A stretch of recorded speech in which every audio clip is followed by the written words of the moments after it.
the task force members join, we can ask them to identify themselves and state their names. So we're, all right, here we go. 2 more times we have to do this. So bear with me. To conduct this meeting wholly electronically and to effectuate both the emergency procedures authorized by FOIA and the emergency ordinance, the Mason District SSPA Task Force, known as the Task Force, needs to make certain findings and determinations for the record. It's a bit cumbersome, so I ask you in advance for your patience. First, because each member of the task force is participating in this meeting from a separate location, we must verify that a quorum of members is participating and that each member's voice is clear, audible, and at an appropriate volume for all of the other members.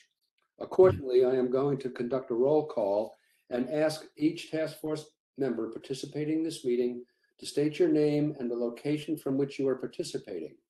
I ask that each of you pay close attention to assure that you can hear each of your colleagues. Following this roll call, we will vote to establish that every member can hear every other member. So from the top, Robert Chamberlain. Hey, Marty, Rob Chamberlain here, talking to you guys from Alexandria and Fairfax County. Welcome. Joshua Booth. Joshua Booth here in Lincolnia. Welcome, Joshua. Jeff Longo. Jeff Longo from Seven Corners. Welcome, Jeff. Dave Nguyen. Dave. Donna Jacobson. Donna Jacobson from Annandale, Virginia. Welcome, Donna. Bill Likos. Bill Likos from Lake Barcroft Community. Ed Feig. Ed Feig from Annandale. Hi, Ed. Welcome, Binod. Binod Gupta.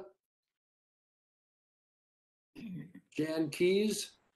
Jan Keys at home, Falls Church, Virginia. Karen Geyer Smith. Karen Geyer Smith, Fairfax, Virginia. Welcome. And I'm Marty Machowski calling in from my home in Falls Church. 1, 2, 3, 4, 5, 6, 7, 8, 9. At this point, I will pass the virtual gavel to Karen Geyer Smith, co-chairman, so that I may be heard to make the requisite motion. I move that each member's voice may be adequately heard by each other member of the Mason District SSPA Task Force. Is so moved. There's a motion on the floor. Do I hear a second? Second. Bill, any conversation? All in favor, say aye or raise hand. Aye. Aye. Any opposed, say nay. Any abstentions? The motion passes unanimously. Thank you. Second, having established that each member's voice may be heard by every other member, we must establish the nature of the emergency that compels these emergency procedures. The fact that we are meeting electronically, what type of electronic communications is being used, and how we have arranged for public access to this meeting. Therefore, I move that the state of emergency created by the COVID-19 pandemic makes it unsafe for the task force to physically assemble and unsafe for the public to physically attend any such meeting, and that as such, FOIA's usual procedures which require the physical assembly of the task force and the physical presence of the public cannot be implemented safely or practically. I further move that the task force may conduct this meeting electronically through a dedicated video and audio conferencing line, and that the public may access this meeting by registering through the meeting link on the Track a Plan Amendment page of the SSPA website at https://www.fairfaxcounty.gov/plan-development/SSPA/track-plan-amendment, or by calling 1-844-621-3956, that's TTY 711, and entering the access code 23410308425. It is so moved. I have a motion on the floor. Do I hear a second? Second. That was Donna. And any discussion?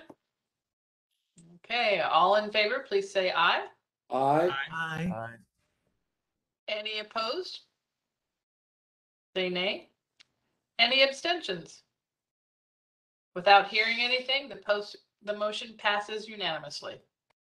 Finally, it is required that all of the matters addressed on today's agenda must address the emergency itself, are necessary for continuity in Fairfax County government, and/or are statutorily required or necessary to continue operations and the discharge of the Mason SSPA Task Force's lawful purposes, duties, and responsibilities. It is so moved. And I have a motion on the floor. Do I hear a second? Second, And that was Ed? correct. Okay, and any discussion? All in favor, please indicate by saying aye. Aye. Aye. Any opposed? Any abstentions? Hearing none, the motion passes unanimously. And now I believe I can pass back the gavel if I am not. There you go. Thank you, Karen.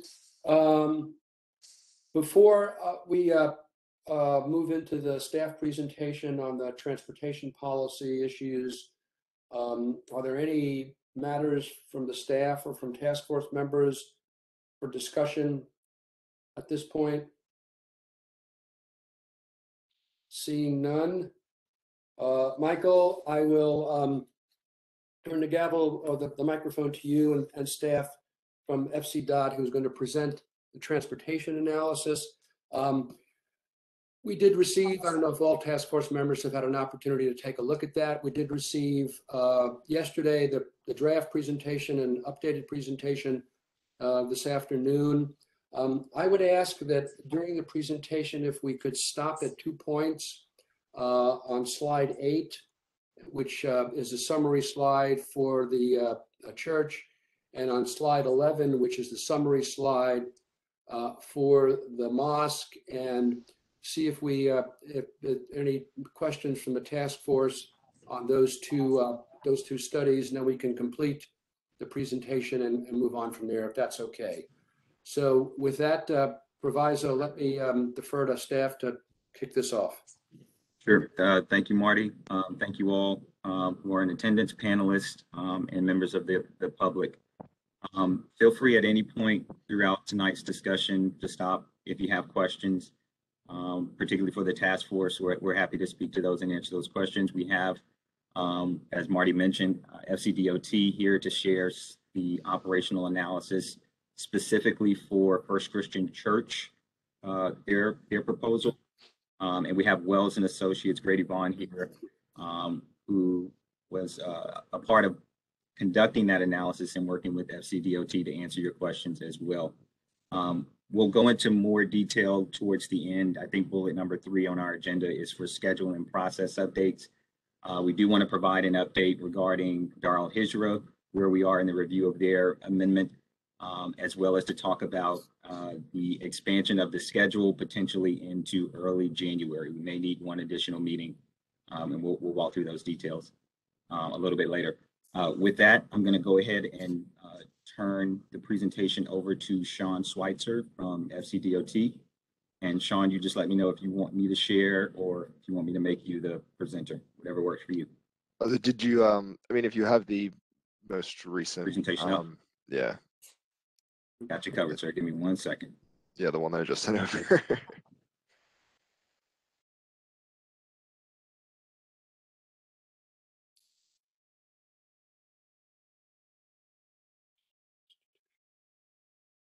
All right, let's see if this works.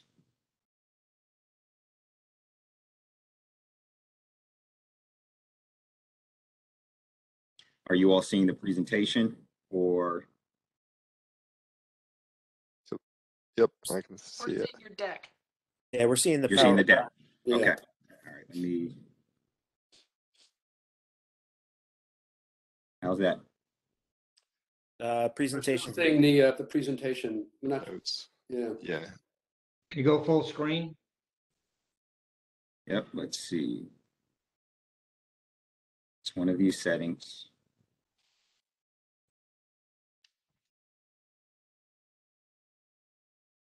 That's go. Is that it? Yep. Awesome. Good. All you were showing.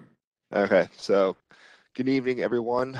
My name is Sean Schweitzer. I'm a long-range transportation planner for FCDOT, and tonight we'll be going over the First Christian Church transportation analysis results based upon the operational analysis memo that Wells conducted.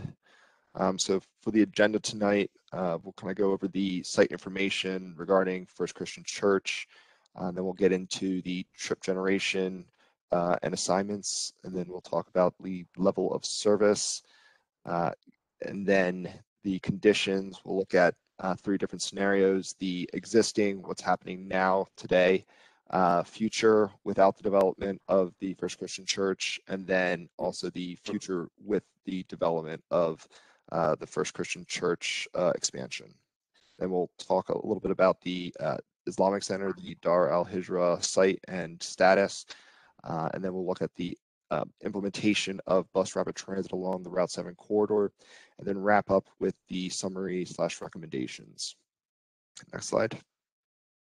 So a little bit of background site information. To the right, you can see kind of an overview of where the site is situated. In the top left corner of that graphic is the conceptual design of the 113 dwelling units, senior housing, as well as the 5,000 square foot of clinic in the or purple or blue, if you will. So existing currently right now on the site is 347 seat church with 3,800 square feet of clinic.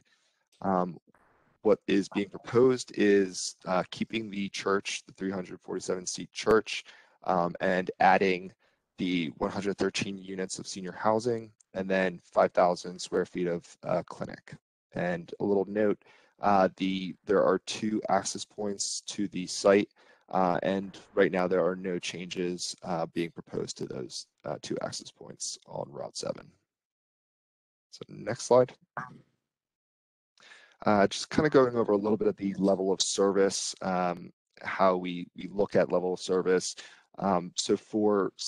And to the right, you can kind of see the breakdown of level of service from A to F, and the 2 different columns show there's 2 different bases for a signal, and then also just unsignalized intersections, and they have different parameters regarding level of service. So you can kind of see for signalized, it's a little bit longer periods than unsignalized. And so level of service is, again, just the measure of the overall traffic movements along a corridor, more specifically for this area, Route 7, and it's usually measured in seconds of delayed vehicle. Level service D is in the comprehensive plan, that's acceptable standard for the peak hours. And then at the below graphic, you can kind of see, it kind of gives you a more visual breakdown of the different level of services and what traffic in those different measurements look to be. So you can see A is kind of open, and then F is traffic jam. Next slide. So for level service, is based on the average of the turning movements and the overall delay from all those turning movements. So you're kind of aggregating the north, west, east, and south movements and how long of a delay that those cars are waiting at that intersection. Usually with corridors such as Route 7, some lights are prioritized. So, you know, the east and westbound directions where, which is the main corridor, would be given more of a green light due to the more capacity that's traveling along that corridor.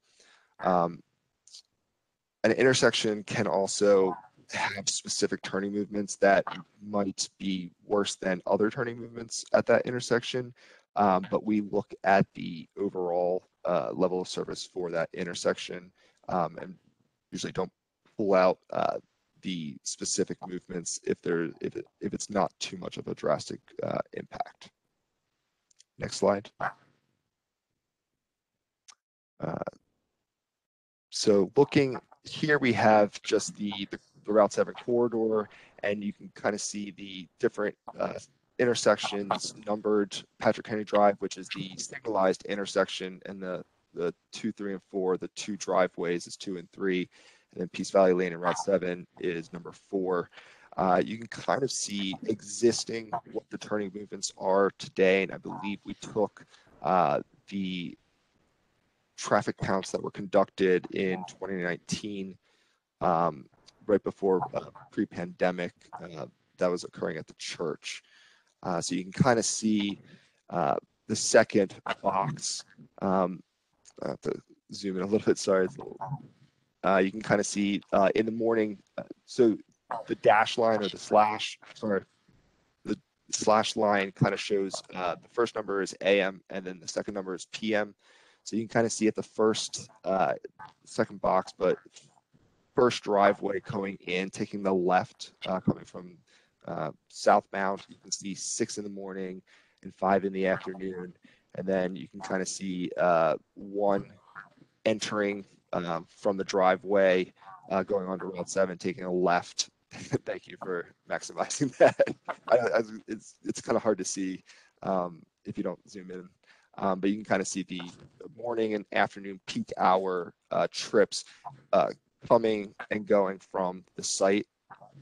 So it's very minimal right now, which we would typically see for a church. You're not getting that many trips coming in and out in the peak hours.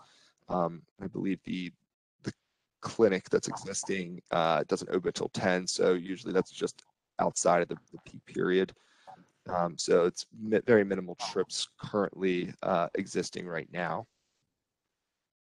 And you can kind of see also just the movement cutting through Route 7 and going southbound in the 4th box, if you will, and also the trips coming from Peace Valley Lane. So you have 16 taking a left going westbound on Route 7, and then 8 in the afternoon, and then 15 in the morning, and then 10 in the afternoon. So next slide.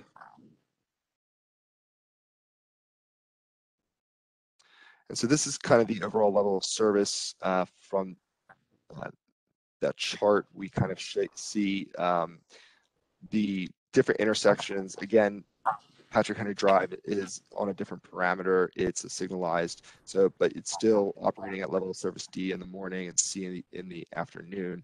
And I pulled out for the 2 driveway access points. The going eastbound on Route 7 were both fine. They were A's. So I showed the most conflict turn, which would be trying to take a left from those driveways going westbound on Route 7. And you can kind of see in the morning it's a C, and then in the afternoon it's D at the most northern driveway, and then at the second driveway it's D in the morning and A in the afternoon. And then we get down to Peace Valley Lane, and it is an E in the morning and F in the afternoon. So F is usually around like 55 seconds that you're kind of having to wait to find a gap in between traffic to take that left on going westbound on Route 7. Okay, next slide. And so this is the trip generation for the First Christian Church. It's showing the AM peak hour and PM peak hour, and it's showing the different scenarios. So we have the current plan, what the comp plan currently allows on this site, which would be 84,681 square footage of church or institutional use. So you can kind of see, I kind of highlighted the totals because that's kind of what we're going to be mostly looking at for this slide. So you can kind of see the current layout, 28 in the morning, 41 in the PM peak hour, and kind of have an average daily trips of 589. And then Sunday is kind of outside the scope of the traditional Monday through Friday AM PM peak hours, but we showed that as well. And so existing, what's actually on the site today is the church, which is the 347 seat church, as well as the 3,800 square feet of clinical use there going on. So what we found, and again, these numbers are derived from the Institute of Transportation Engineers manual. They're kind of a case study across the country of different facilities and different uses, and kind of give you an idea as to how much trip generation these different facilities could create in the AM and PM peak hours. So again, they're usually more conservative than than usually what is happening. But I just wanted to put that out there as a disclaimer if some things kind of seem a little crazy high numbers. So it's more of a case study aggregate of different uses around the country that the ITE pulls together and uses to come up with a trip generation for the different uses. So again, you can kind of see, getting back to the existing, there's 17 trips being conducted in the AM peak hour, and then there's 22 trips being conducted in the PM peak hour.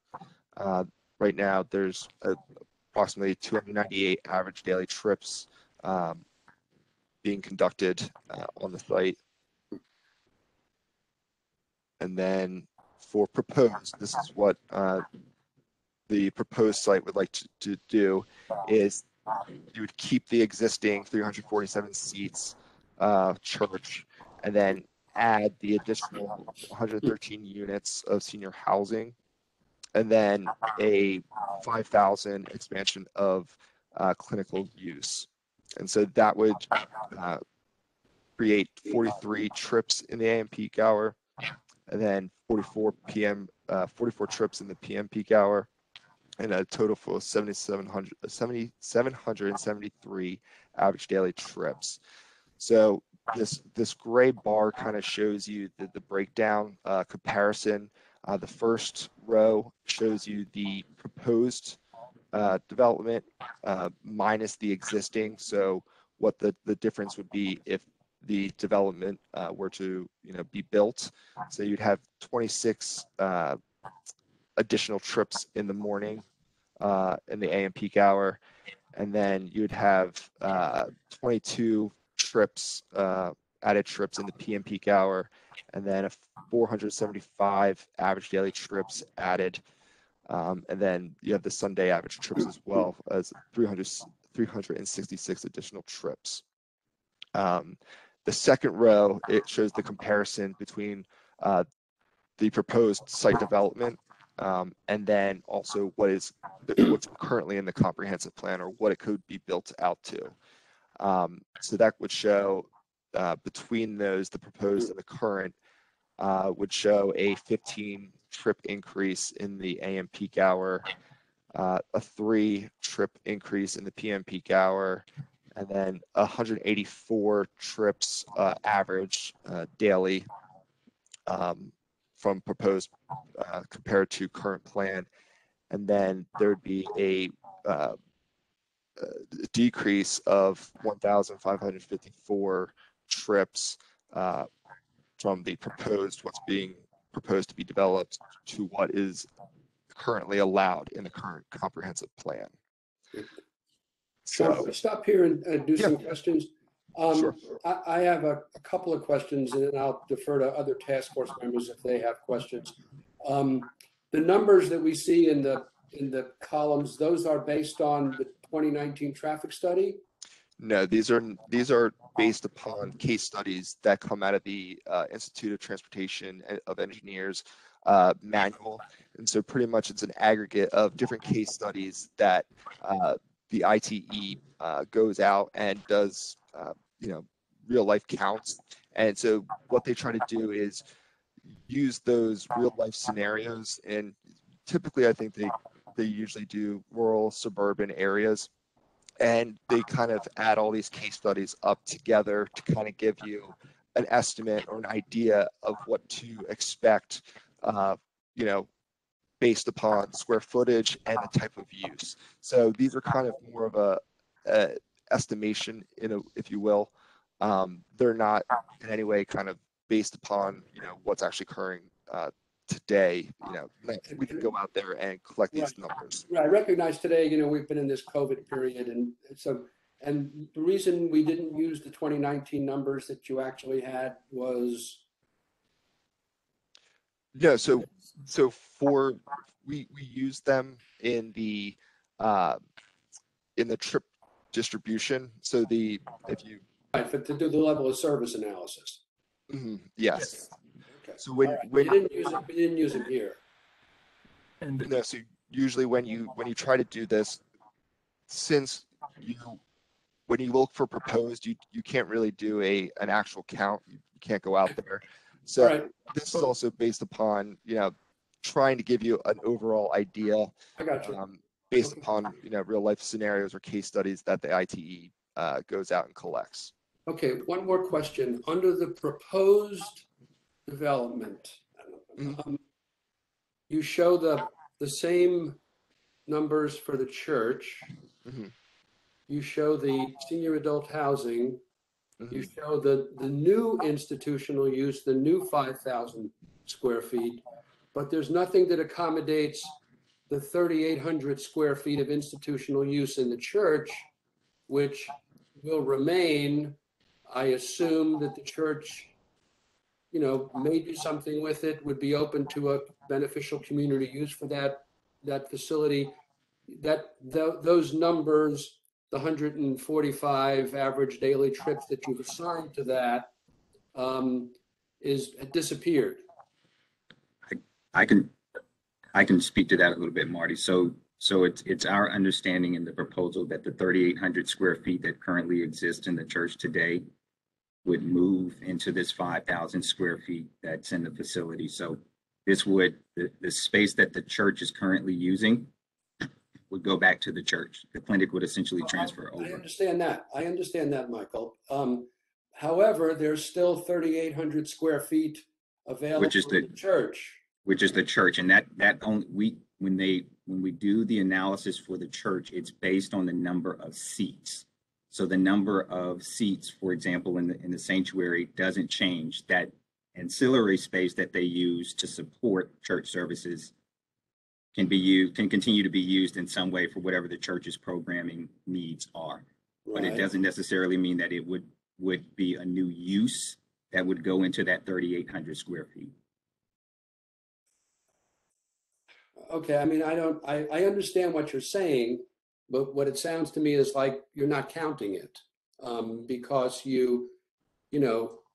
there's going to be potentially 8,800 square feet of institutional space potentially in the new development. No.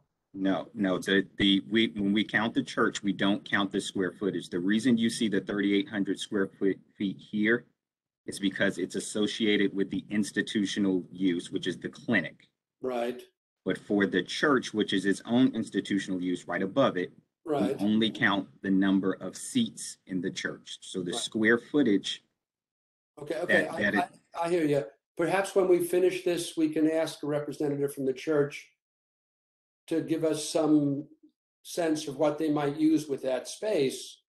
As I said, if there's another beneficial community use that the church is approached, just as they were approached to house the Colmore Clinic, I would assume and I would hope that the church would be, open to that kind of suggestion, or that the church may evolve its own sort of use for the space, which will generate trips.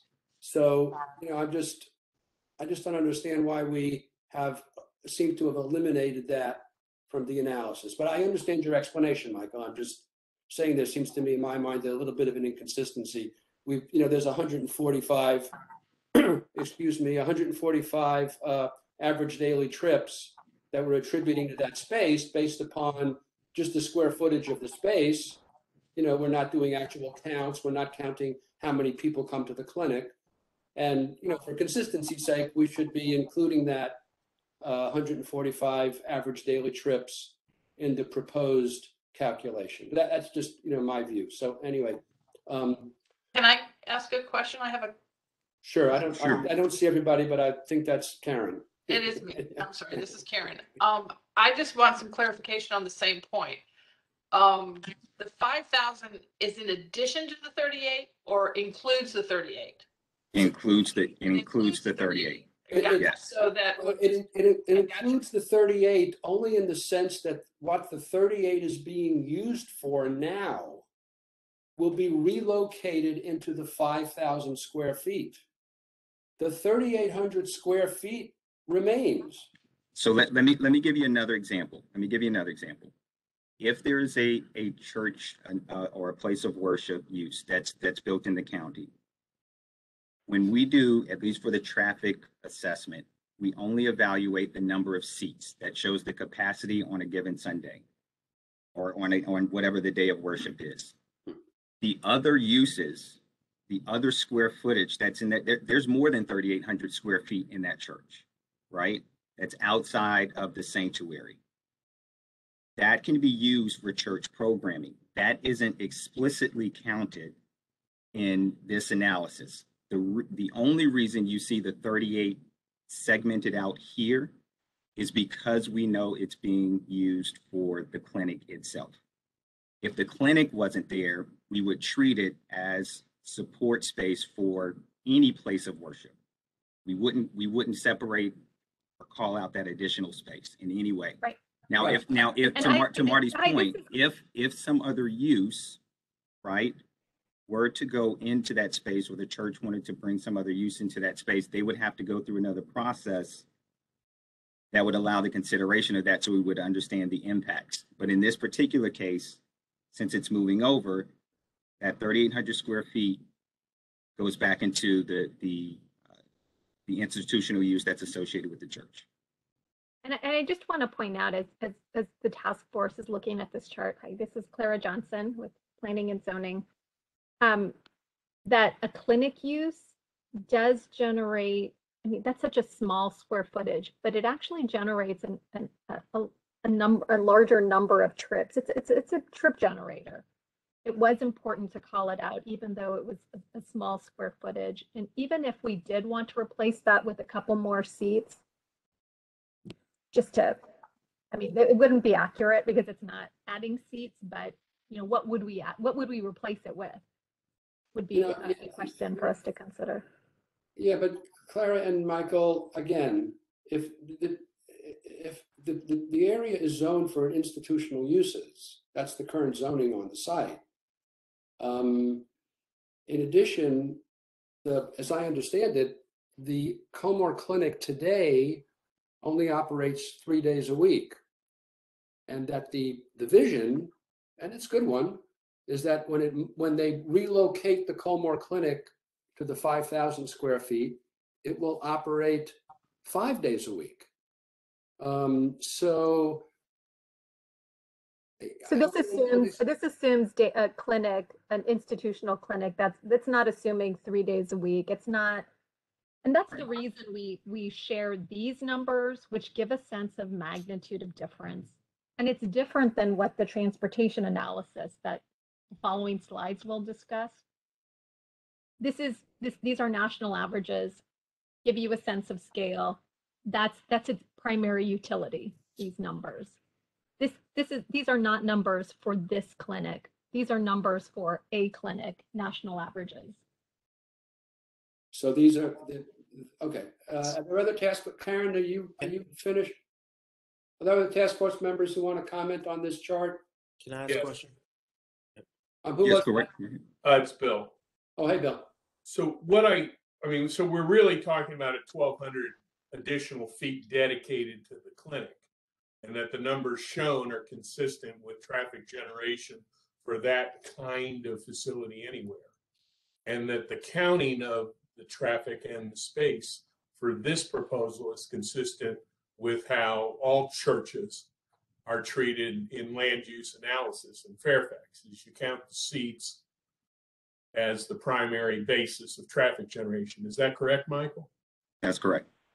So then any conjecture that there's this 3,800 square feet that might someday be filled with some kind of traffic generation is in fact way premature, period. And it's certainly premature to the role of the SSPA, because that fact, that conjecture will be either proven as fact or not if this project moves through to the zoning process and then actual plans, et cetera, are generated that show the uses of the physical structure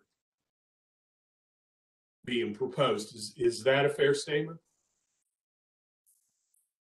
Yes, I would say that's a fair statement. Thank you. Are there other task force members who have comments? I do. Jeff?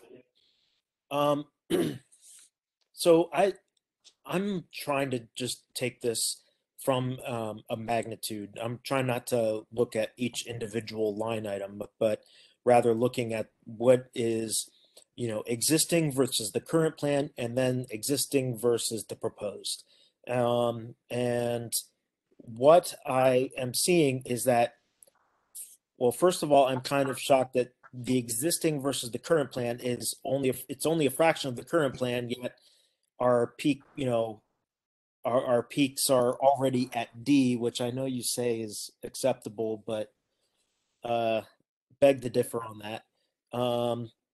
But then the proposed is going to be orders of magnitude greater. Do we have an estimate of what the proposed impacts will do to those intersections, especially, I'm not so worried about the ones that are rated as A's, but what about, the ones that were rated as D's during morning rush? Do they then put those into a failing category? So are you saying the Ds in the morning that at unsignalized intersections, do they get put into a failing category? I mean, yes. So like do the traffic flow in the morning by adding more than double the amount of traffic, would we then be looking at creating a failing condition? Sean has more slides. I was gonna say the slides are coming to show you the LOS that changes in the future without the development of the church site, and then with the development of the church site, and then also the level of service when BRT is implemented. So that's all coming. I'll show you all those numbers moving forward into the presentation. Okay. Are there any other questions about this chart? Task force members? Okay, Sean, why don't you go ahead? Okay, next slide, Mike. So a little bit of information on the Islamic site. Currently, it's zoned as residential, 3 to 4 dwelling units per acre, and 2 to 3 dwelling units per acre split. The site currently is occupied by a 20,000 square foot mosque. And what the proposed development is looking to do is expand the mosque by 5,000 square feet, and then also construct a new 50,000 square foot community center on the site as well. Currently, we're working with Wells to conduct the operational analysis portion of the SSPA. So looking at the trip generations and the impacts proposed by site development. So we're still working on that with them. But I will say the slides that I'll show you moving forward will show the trip generation estimates that the new development of the existing mosque entails, and then also imposed on in the future, if it is expanded, what it would look like as well. So quickly going over the mosque numbers, the existing uses, you can kind of see the church mosque is 20,000 square feet. And then there's also 7 single family homes, and that's the Gibson property. Or that's just more of the site, sorry. And then the current comprehensive plan outlines it for single family homes at the rate of 23 dwelling units total for their overall site.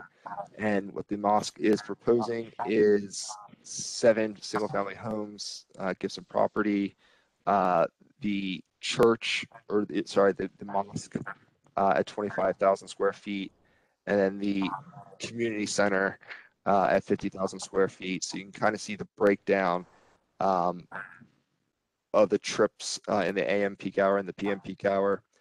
So going back up to existing uses, you see that there's currently an estimate of 12 trips in the AM peak hour, 17 trips in the PM peak hour, and based upon the current comprehensive plan, you can kind of see that there would be 16 AM peak hour trips and then 22 PM peak hour trips, and then a daily of 217 trips there.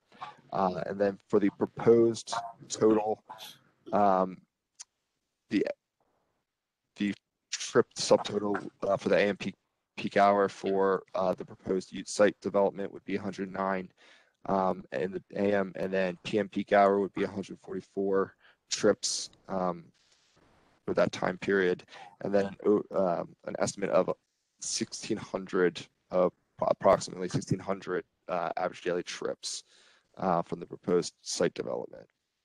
And then again, you can kind of see in the grade rows here, just the comparison between the proposed minus existing. So you kind of see 84 added trips in the AM peak hour, and then the PM peak hour 108. And then for proposed compared to the current comprehensive plan, you have 93 trips additional, and then 122 additional in the PM peak hour. So you can kind of see the increase a little bit here for the Islamic Center. Again, we're still working and looking at the operations of the church, or of the mosque, and we will be getting back to you. I believe we'll be talking about the timeline later in the presentation. And can I interject here, Sean and Marty? Is that okay? Sure. Go ahead. So one of the things, as anyone who's ever driven this particular stretch of highway will tell you, on certain times, there's a lot of pedestrian related traffic that is a traffic disruption not related to vehicle trips. And my question really is, how did we maybe look into this and say, are there stop traffic periods that aren't reflected in this data here, just in pure trip numbers, that would be incurred because we now have a much larger facility there, which may generate not just more vehicle traffic, but pedestrian traffic crossing the road and the highway? Yeah, so we do look a little bit at that. We have the pedestrian volumes at Patrick Henry Drive, at that intersection, and the amount of people that cross Route 7 to get from one side to the next. We do have those numbers. I don't believe I had that in the presentation, but I can probably pull that up. We can get back to that. And then there's the hawk signal. This is Tom Burke with also DOT. There's a hawk signal, which is the demand response signal in front of the mosque, just south or east of Rose Street and Peace Valley. And that light is demand response, so people push it and they get the signal, which is a safe way to cross. So we assume or presume that people are not crossing in between that hawk signal and Patrick Henry. There are no crosswalks. But I mean, that area is already, so severely pedestrian during high use offices that the mosque has employed off-duty police officers to make sure that there's safe traffic passage. So when we're looking now at the community center function as it relates to maybe a likened crowd, that may be very much more pedestrian than it would be vehicular. And I think it's important for us to kind of maybe understand, have we looked into that downstream impact? So I believe we were just looking at the southernmost intersection of Peace Valley Lane and Route 7. We can look at how that would play a part when we look at the mosque operations analysis moving forward. Yeah, as you say, But for the First Christian Church, that was kind of out of the bounds of what we were looking at in regards to transportation analysis that would be impacted from the church.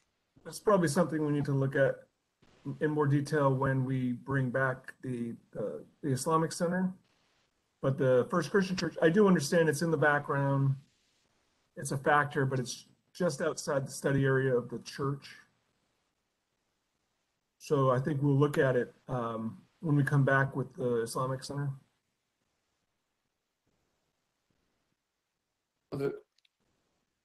Rob, anything else? Any other task force members have questions about this chart? Yeah, I do.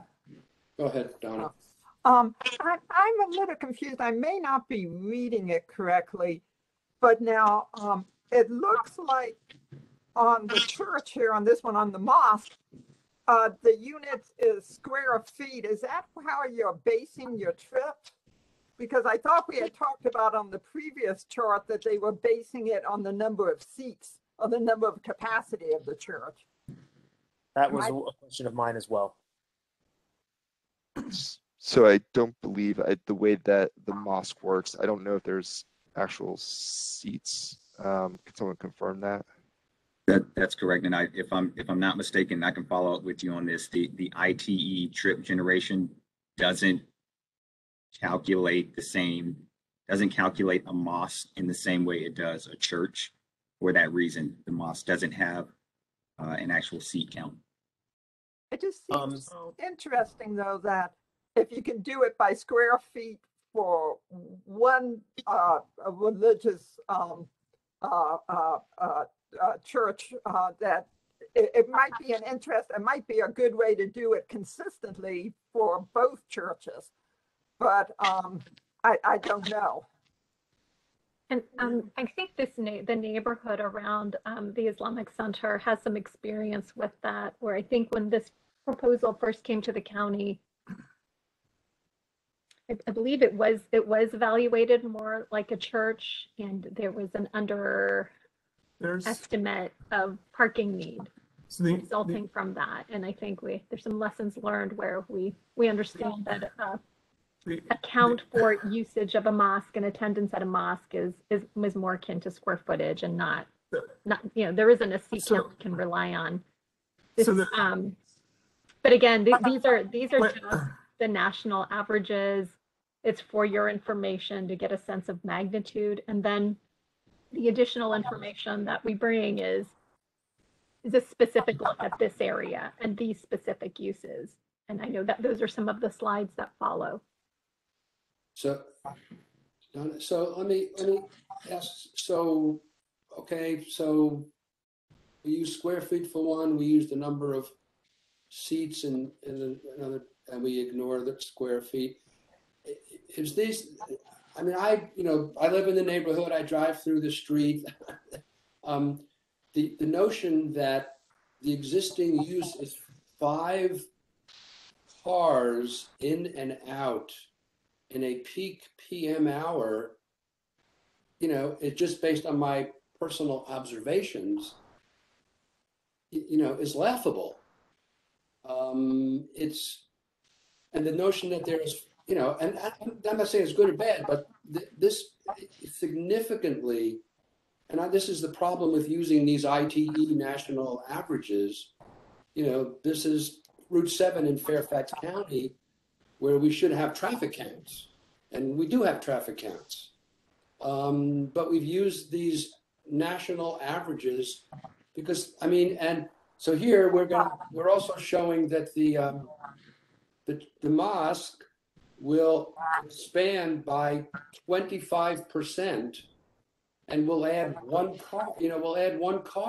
So we'll go to 5 cars. I mean, it's just, someone needs to just park there and count the number of cars that go in the morning.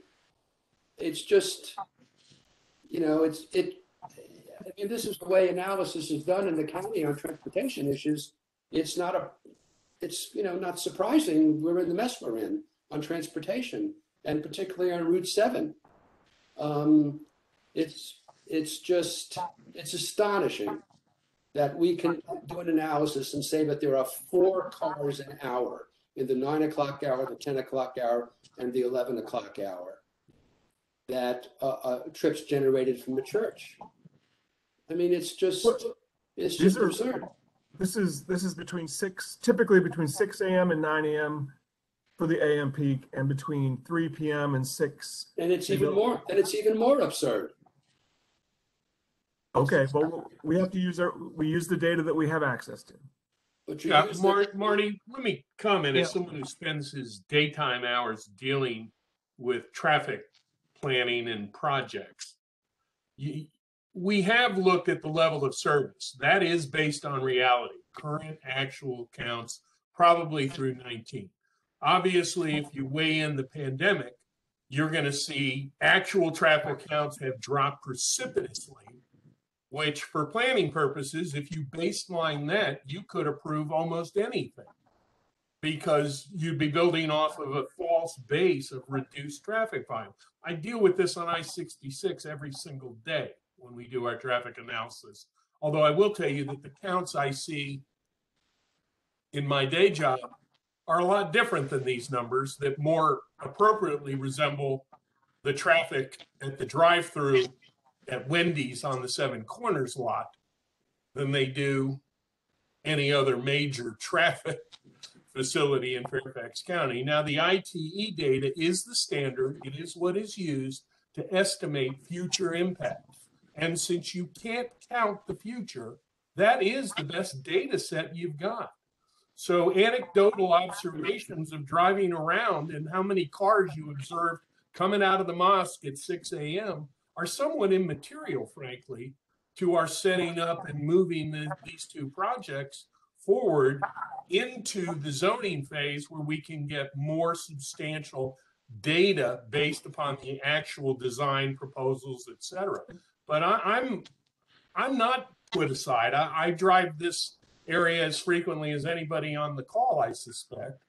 And it doesn't surprise me there's very little peak generation from a church or a mosque in the AM period. That's not when they're busy. Well, so I get the ITE data, but this is the foundation. This is how land use planning, looking over the future, as flawed as that may be in any circumstance where you're looking over the horizon, it is the best basis upon which we can make estimates. Well, Bill, I would suggest that it may be the basis, but it is woefully inadequate. And you know, I know we don't share this view, but I believe our view is the task force is not to punt everything that we can, any controversy or any consideration we have to the rezoning process, which of course we don't participate in. But you know, that's a philosophical question. I believe we're here to represent the interests of the community, the surrounding communities, people who drive on Route 7 every day. And you know, as I said, for the church, I think using these numbers are challenging at best. We have, just looking at them, we are looking at a situation where we've got about 2,000 addition of average daily trips from the 2 proposals that we're putting on to a section of Route 7 that routinely, backs up in the middle of the day and during rush hours. I'm just not comfortable with that. These numbers sort of tell us a great deal. For planning purposes, we can plan with them. But I'm just concerned that they don't reflect, what we see happening every day, what I see happening every day, what we hear anecdotally is happening every day along this particular section of Route 7. So, but are there other task force members who'd like to comment at this point? Yes, yeah, Marty, just a quick one. I'm not a traffic guy or anything like this. Other than you, we just kind of drive the roads. am I assuming that the existing uses, that's the traditional rubber hose across the street, that's a counter, and that's where we're getting the existing uses from? No, no, Ed, this is all from a model in an ITE manual. This is Well, not, that's okay. If that's the case, why aren't we doing, I mean, we're talking about a few intersections here and that, turn in, turn outs.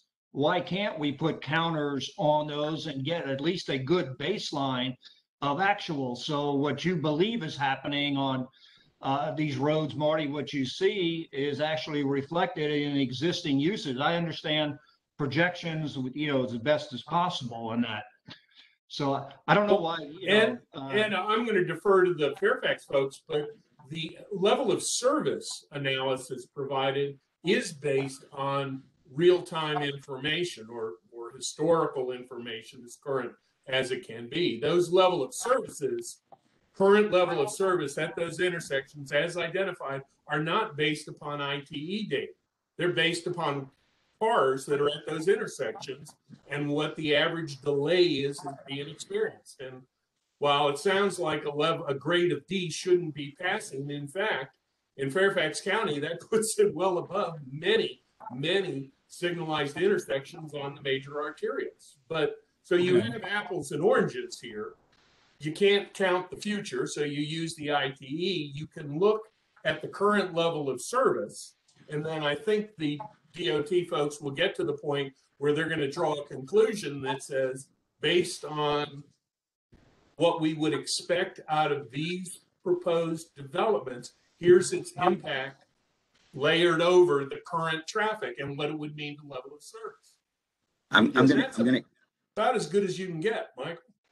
Okay. Thank you. I'm going to interject here just to kind of reframe where we are. The SSPA process, the plan amendment process, is not to approve the developments. I want to be clear about that for the task force and for members of the public.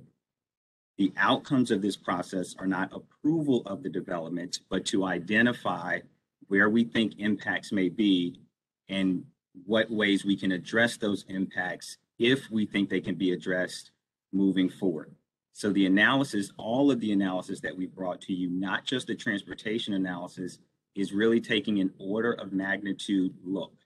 We're looking generally at the use, and this was some of the slides that I shared, I think, in our second implementation meeting. We're focused on the use and the amount of that use to get a general idea of what we expect could happen and to see if anything out of that rises to the level of significance. Typically, what we do for transportation analysis is we look for trip generations that might exceed 5,000 new trips generated. In that case, there would be a more extensive transportation analysis. It's actually required by VDOT for us to take a look and at a much more detailed level.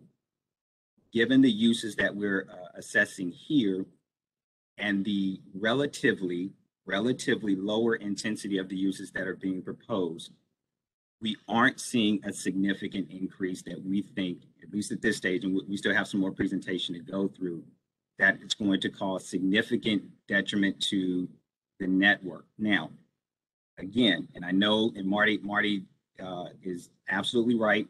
You all have, as the community, deal with these things every single day, and punting it down the road to a rezoning, I completely understand that, and I understand the desire to want to see more detailed information. But we don't have a lot of that yet until each of these proposals files. We get a detailed understanding of where access will be, and that's why FCDOT has taken the steps that they have. We know that BRT is coming. We want to get an understanding of what those access points and those impacts are going to be to Route 7 as best we can at this stage. So we may have to, it may just be a situation where we note your concerns or your desires to see more as a part of your recommendation. But for staff's analysis, we're really trying to look at what the current plan, what we've already adopted in the current plan, and compare that to what these proposals are offering. And that's really highlighted here on this last grade. gray line. Okay, so I would like Rick. to talk about this. Just that all being said, I still don't feel like I have a way to look at the difference, mainly because one of the things that's really missing from this versus what we saw on First Christian Church was the First Christian Church, which is a similar use to the mosque, had Sunday generations. And here we don't have a Friday generations. And I don't understand why we wouldn't have that. So that's part, and I'm going to defer to FCDOT here, but that's a part of the reason, Jeff, why why we assessed the church, the ITE church generation versus the mosque generation in the ITE manual. It's part of because the programming for both aren't the same. We know that there are different days. We know that there are different times in the day, right? Where the program may occur. It may not occur in the peak hours. That's some of the reason why I think, and I'll stop talking here and let FCDOT jump in, why that distinction between a church use versus a mosque use was made in the analysis. So mosque land use data or trip generation data in ITE is limited. So we don't have typical AM, for example, or daily, I don't think. I have to go back and look. So we use the church kind of as a surrogate, if you will, for the mosque. They're both institutional. They both have, people from the neighborhoods that come for services. The reason why we're using square footage versus seats, I would need to, and we have their consultant, I believe Grady is on the call. I think he's a participant. So maybe at some point, I don't know if we want to do that now, or maybe he can speak up later to help answer some of these questions. But that's why we're using church in place of mosque, because ITE admittedly does not have a lot of data on mosques. And but I do believe we can provide a Friday peak trip generation for a mosque. I think that's the one time of day that they do have data, because that is when the services are. Yep, Tom, I'm available if you'd like me to explain a little bit here. Well, and if I could just have one follow on before you go in. So I understand, mosques don't have seats, but every building has a fire code occupancy, right? Right. And that would seem to be a common denominator. So now, I can't explain why ITE code, treats them differently, but why couldn't, that the fire code occupancy be used? Yeah. So go ahead. So I can do some background on this table quickly and then explain the ITE rates and why they were chosen. So I'm Grady Vaughn. I'm with Wells and Associates. We completed the operational analysis for the site. So just to start with the existing uses and the concerns about the number of trips generated. So the analysis included in our study is based off of physical traffic counts that we collected prior to the pandemic during the peak periods. So the levels of service that Sean summarized in the graphic are based off of actual traffic counts into and out of the driveways. The purpose of this table is simply to show the net difference between the existing use and the proposed uses. So the way that we forecast our traffic is we collect traffic counts at the actual site, and then we forecast the net increase that is proposed with the new uses. So then these existing numbers in no way are included in our analysis. Our analysis are based off of traffic counts, and then we ultimately forecast the net difference of our proposed uses. So it's really just a statistical way of assessing the difference between the sizes of the existing and the proposed, not necessarily to nail down an exact number of existing trips. So that's the purpose of this table in our study. And then speaking to the differences between seats and square footages, the size and both of those are independent variables that are input into an average calculation of the sites that Sean spoke to earlier. So the number of seats is not indicating that the estimates are based simply on the number of seats. What that calculation does is it averages the size of each facility based on a consistent variable of seats. So what they did when they developed the calculation was they took the number of seats in a building and then said if a church is able to supply this many seats to their congregation, they would typically provide these other weekday services that may occur during the AM or PM peak hours. And then those extra services to their patrons are what are generating these peak hour trips. So the number of seats is just a variable that to be consistent between facilities, but you can use both square footage and seats to come up with these estimates. And consistent with what everyone said about the mosque is that the seats wasn't an applicable variable to use for this site. So we switched to the square footage. And just while we've been on here, I did estimate the number of trips that would be generated by that 3,800 square feet if they were to base that on square footage for the church, and it's 1 AM peak hour trip and 2 PM peak hour trips. So the idea behind that is that the services offered by the church would not substantially change just with that extra 3,800 square feet. They could likely accommodate any of those services in the existing space they have today, and that additional space would not largely impact their number of patrons on any given day. Hi, Grady. This is Donna Jacobson. I'm still trying to follow like this chart on page 10, and I'm a little confused. Did you just, and I might have misunderstood, but did you say this is based on existing data or case studies? This chart on page 10 that you can see now is based on the ITE case studies. But the purpose of it being included in our report is the bottom lines highlighted in gray, where we need to estimate the delta between the existing uses out there today and the proposed uses. So that delta is what is included in our study. None of the individual items in existing uses our existing uses are based on traffic counts collected at each site. Okay, so then the ITE case studies, can you give us a little background on how they are compiled and what the model is? Because, you know, I want to make sure we're comparing apples and apples in this situation. Sure. So the ITE has a regulated submittal process that requires several days of data collection at various sites throughout the country. And I believe it's throughout all of North America, including some of Canada. But so you're required to collect daily data at whatever your site is that's going to be included in the study. And then you provide a calculation to estimate the number of peak hour and daily trips for that site based on the data collected, averaged across the collection days. And then each one site, so that's an example of how one site develops the data. And what ITE does is they take several sites and then average all of those sites together to come up with an average for the use across all of the sites. So it's several different factors included into those.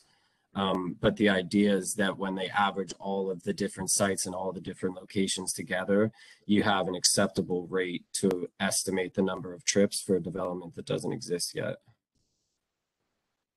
And then if they're averaging this, I mean, are we looking at areas that are similar to like Seven Corners and Route 7, or you know, because there's various places across the country that would have different type of data that would not be a good basis for us to use in this type of situation. Right. So your point is definitely accurate. The sites are across the country, so they're a mixture of urban and rural sites. We worked all throughout the DMV area. I worked specifically in Northern Virginia. What would typically happen in a more urban area like Northern Virginia is that we would take a non-auto reduction that would further reduce the number of trips compared to a completely rural site that has 100% single occupant vehicle drivers. So that includes people living more closely to the facility in the neighborhood surrounding Route 7, being able to walk, and other possibilities that aren't options for more rural sites. So by not including a reduction to these estimates, we consider them to be more conservative and generate more trips than would actually be realized. Are there other task force members who have questions at this point before we move on?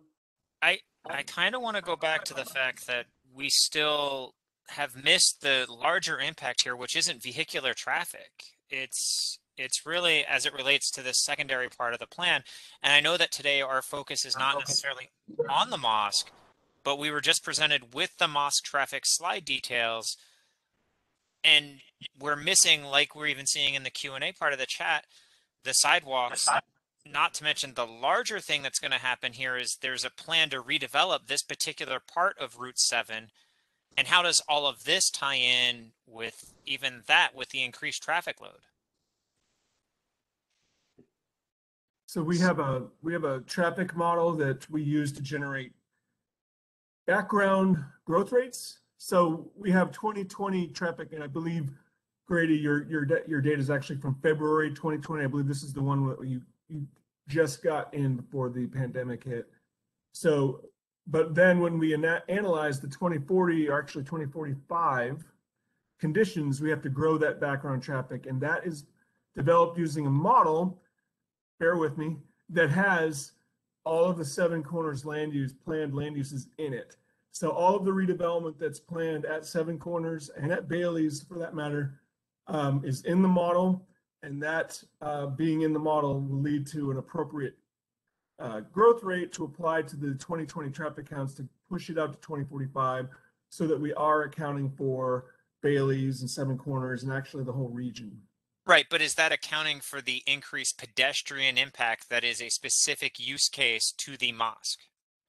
So pedestrians cross generally at signalized intersections like at Patrick Henry or at the hawk signal, and I apologize for using that term. The hawk signal is the one that is in front of the mosque, and maybe they cross with the police officers. I'm trying to grasp what you're asking. Do we need more signal? What I'm saying is, right, as a real user of that space, you might spend sometimes 5 minutes waiting for pedestrian traffic to clear while it's police officer assisted on a Friday. And if we double or triple potentially the pedestrian access in and out due to the community center uses, which are not going to all be on that same Friday, then we're looking at larger intervals of traffic stoppage. Is that pedestrian? So this is a question about pedestrian impact on vehicular trips, not whether the pedestrian network can accommodate the pedestrians. So that pedestrian rush, though, that's during the services, correct? That's probably not going to be the peak of the community center. I can't say for sure, but you're probably not going to get all of the additional pedestrian traffic at the exact same time that everyone's going to the service, because they're probably going to the service, not to the community center. So I think might assume that their community center would equally serve a similar contingent of persons who walk as opposed to who drive. Understood, but I'm just saying that they won't all happen at that Friday rush when they're having their services. Right. And I will say, for land use assumptions, we're assuming that the community center is like other community centers and that it's serving the broader community. That's also been the stated intention for that community center, that it's not meant to serve the Islamic center's congregation, but it's for the broader, the people who live in the community, which, you know, and by community, I don't mean the people who live within walking distance necessarily, but the broader community. So, yeah, I mean, yeah, sure, people will walk to a community center. Yeah, thank you. And I know that I see that's added in the chat as well. So I think we're going to run into the same conversation about how you assume the future, what we can assume about the future of a use will be based on our experience with community centers. And I know there's more information coming about the mosque, and that's not the focus today, but you know, we'll take all of these points and We go back and have our I conversation. do appreciate you bringing that up again, because I mean, there was one thing I brought up a while ago was, whether or not we needed to consider thoughts about like a pedestrian overpass at some point, rather than just that hawk. Yeah, I was about to say, the only way you're going to mitigate an enormous number of pedestrians crossing is to grade separate, and that's a a public investment that requires a lot of thought. But yeah, that would probably be the next step. I mean, other than Well, but that's something we may need to consider as a suggestion if the uses are calling for that quantity of people to be using it. So, I mean, that's something that I think is a valid thing that we should be considering as to, are the uses going to necessitate changes in the way the infrastructure currently is. Right, because I mean, in the future, with a dedicated bus lane in the middle that's planned for there's not an opportunity necessarily to stop a dedicated bus lane for 5 to 10 minutes. no, yeah, we wouldn't want to do that. Well, the pedestrian issue is another layer that needs perhaps, and will have some additional consideration, and I would hope that the staff will consider the discussion we just had as it puts together the its recommendation for our consideration. Marty, let me share. First of all, appreciate Jeff's comments because they're absolutely right. But simple fact is that kind of mitigation, which at some point may prove very, very necessary, will follow the need, not precede it. And the example of that is the pedestrian overcross on Arlington Boulevard into the Seven Corners Center. So one would argue that need was long there before we were able to respond and build for safety reasons that pedestrian overpass. But it is certainly ought to be considered in the conversations. Unless there's anything compelling or new, why don't we move on and we'll have another discussion when we get to the completion of the presentation. Sean, will you finish with this? I believe so. I think we've talked.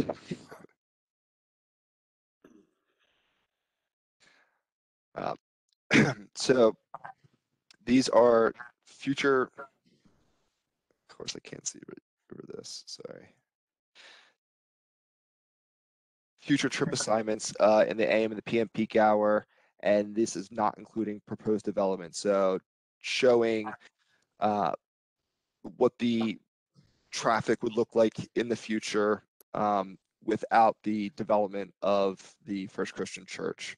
So you can kind of see to the right the intersections and the trip movement or turning movements along Route 7. And as you can kind of see the existing uses of the church right now. It's very low in the morning. You just have 6 in the AM and 5 in the PM turning right into the first driveway of the church. And then you have 1 in the AM and 2 in the PM taking that left going westbound on Route 7. And so you also go a little bit farther down, you can see Peace Valley Lane, 16 in the AM and 8 in the PM taking that left westbound on Route 7. And then 15 in the AM and 10 in the PM taking a right. Thank you, Mike. Moving. And so this is kind of showing you based upon the existing and using the growth rate that we gave to Wells to include to show the future expansion or volume of trips that are now in the future, what would be happening. And this is not including the proposed development. So kind of just if we were to just go into the future and nothing was developed.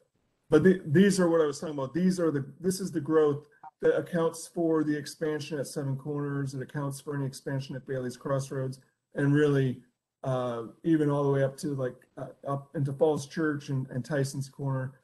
This is the background growth, what we call background, before we start to consider what the church and mosque are going to do.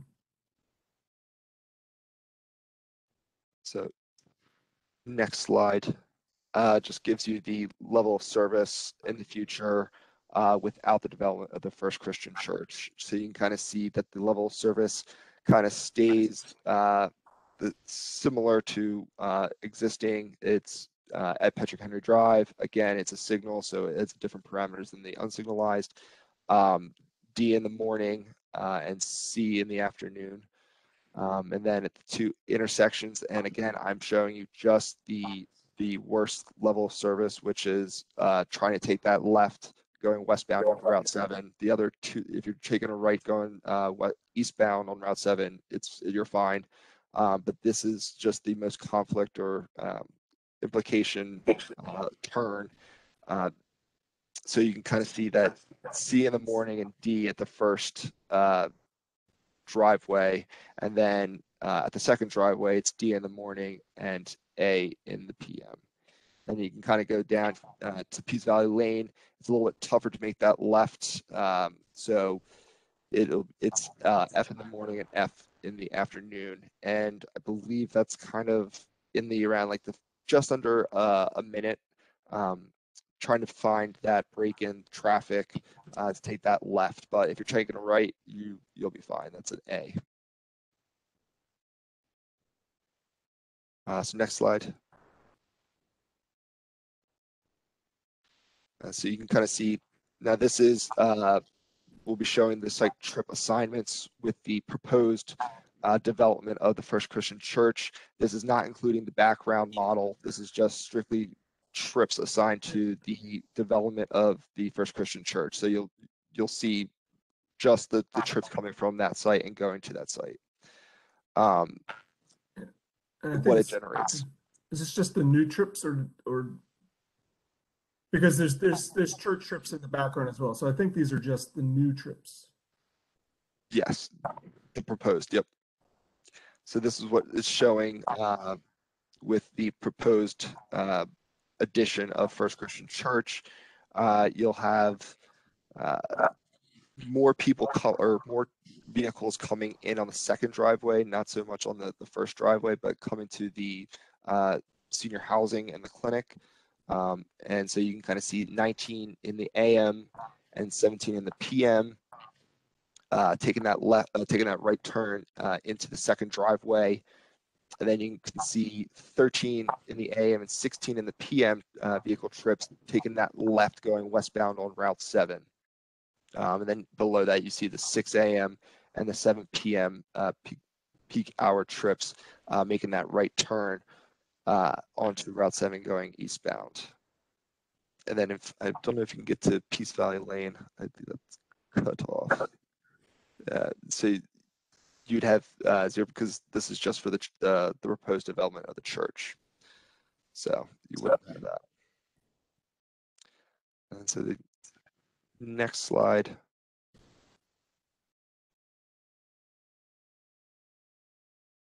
Is this the next? Okay, thank you. Total traffic forecast includes everything. Includes the background trips, the First Christian Church proposed development, and it includes the Islamic Center as well, just the background trips from what was conducted already. So it kind of shows you the breakdown, how many trips are coming into the First Christian Church site. You can kind of see from the first driveway, not too many. I believe it's just 6 in the AM taking that right, and then 5 in the PM peak hour, and then taking left from the driveway going westbound on Route 7. It's just 1 in the AM and then 2 in the PM peak hour. And then taking that right is 1 in the AM, 7 in the PM, taking it right down there. And then the second driveway is a little bit more busier, again with the senior housing as well as the clinic. So you have 50 in the morning peak hour, and then 39 in the PM peak hour, and then you have 14 in the AM and 16 in the PM peak hour, as well as taking a left onto going westbound on Route 7, and then 6 in the AM and 10 in the PM peak hour, taking a right going eastbound on Route 7. And then if you go down to Peace Valley Lane, you can kind of see that there's from Route 7, there's 9 in the AM and 9 in the PM peak hour, taking a right there, and then 16 in the AM and then 8 in the PM peak hour, taking the left from Peace Valley, going westbound on Route 7, and then 15 in the AM and then 10 in the PM peak hour, taking a right going eastbound again on Route 7, and then 10 kind of taking that turn in the AM to go to Peace Valley Lane. So next slide. This kind of shows you the future First Christian site development, future level service, which I kind of just showed you in the previous, and you can see that the level of service in the future with the proposed site development doesn't really change too much here at Patrick Henry Drive. The first driveway is D in the AM, D in the PM peak hour here. And then the second driveway is C in the morning and E in the afternoon, PM peak hour, taking that left. Again, if you're going right, these would be A's and B's, not. So I'm showing you again the worst level of service, trying to get to that westbound Route 7. And then again, for Peace Valley Lane, you're at level of service F with just that turn movement, so going westbound on Route 7, and that'll be probably around 55 seconds you're looking at. That's when the level of service F gets triggered. Okay, next slide. So this is showing the future traffic forecast with BRT implemented. So this is kind of showing you now we don't have those left turns coming from the driveways going westbound on Route 7. They'll either have to take a right, go eastbound on Route 7 and do a U-turn now, because with BRT, the median will be closed. You can't, take a left, not at a signal or an intersection. So you'll have to go to an intersection to make that turn. If you are trying to go westbound on Route 7, you'll take a right and then make that U-turn at Peace Valley Lane to go westbound on Route 7. Similar at the Patrick Henry Drive. If you're trying to get to the First Christian Church coming from the east, going westbound on Route 7, you have to go to Patrick Henry Drive to make that U-turn to get to the First Christian Church. So what that's showing is in the AM and the PM peak hour, how many U-turns are going to be being conducted to get to those sites, or in general. So it's showing you now that the median is blocked, those U-turns are now taken a bit or are conducted because of that. So you're kind of seeing the impact and the trip distribution due to that closure of the median with BRT implemented. And the next slide will show you the level of service with BRT implemented and First Christian Church site developed.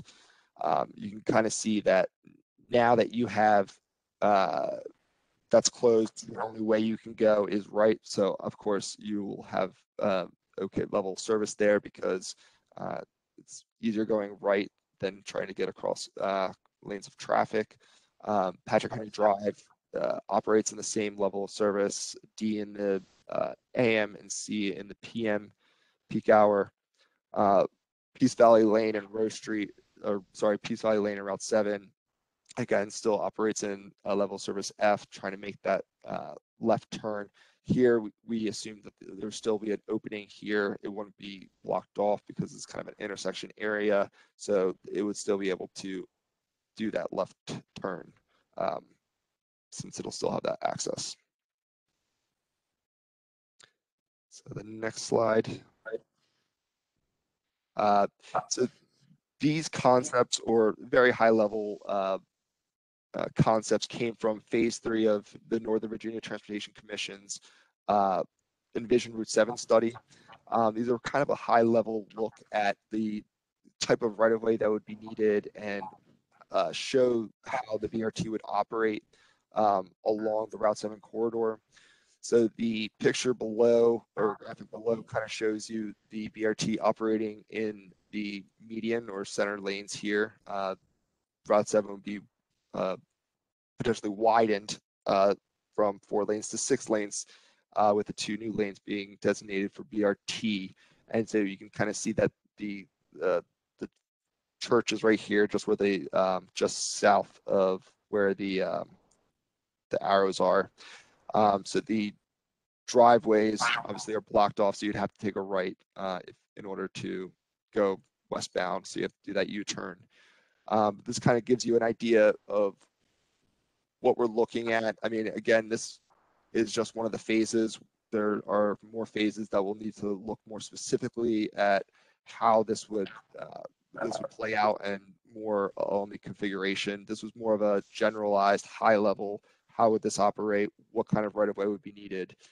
And where the BRT would be operating, either on the curb or in the median. And we're looking at the median for this area. But again, this is just a high level concept. It's bound to change in the future.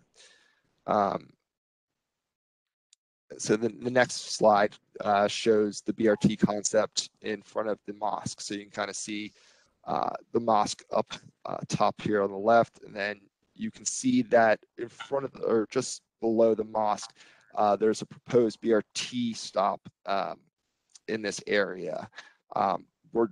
We'll have to look more in depth at how this would play out, if this would be a good area, and how the intersections would play out. That's still a question that we're looking at, but for the time being, this is what we came up with through that phase. Again, this is just a very high level concept. This is not any kind of real 10% design. We're just kind of looking and mapping out how this would work. So wanted to give you that so you kind of see what we're predicting or looking at as of now. Again, things are always changing with this study. And the next phase of Envision Route 7 will look at mobility transportation analysis along the Route 7 corridor, specifically from Tyson's to Seven Corners. And then this phase is broken up into 2 different parts. So then part 2 of phase 4 would look from Seven Corners down to the Mark Center. So just want to give you a little update on where we are with that. So these are subject to change a little bit. So lastly, the summary recommendations, looking at the level of service and looking at the trip generations, the future development trip generation is low and would have minimal impact to the transportation network with and without the implementation of BRT. The proposed development trip generation shows a minimal increase than what the site is currently zoned for. The U-turn trips are minimal, both in AM and PM peak hours, accessing and leaving the site with BRT implemented. And FCDOT does not object to the proposed development on the First Christian site, church site. So then open it up for questions and comments.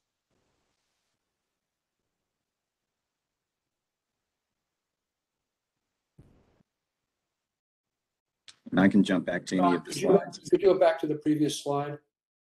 Yep. So let me see if I understand what you're saying.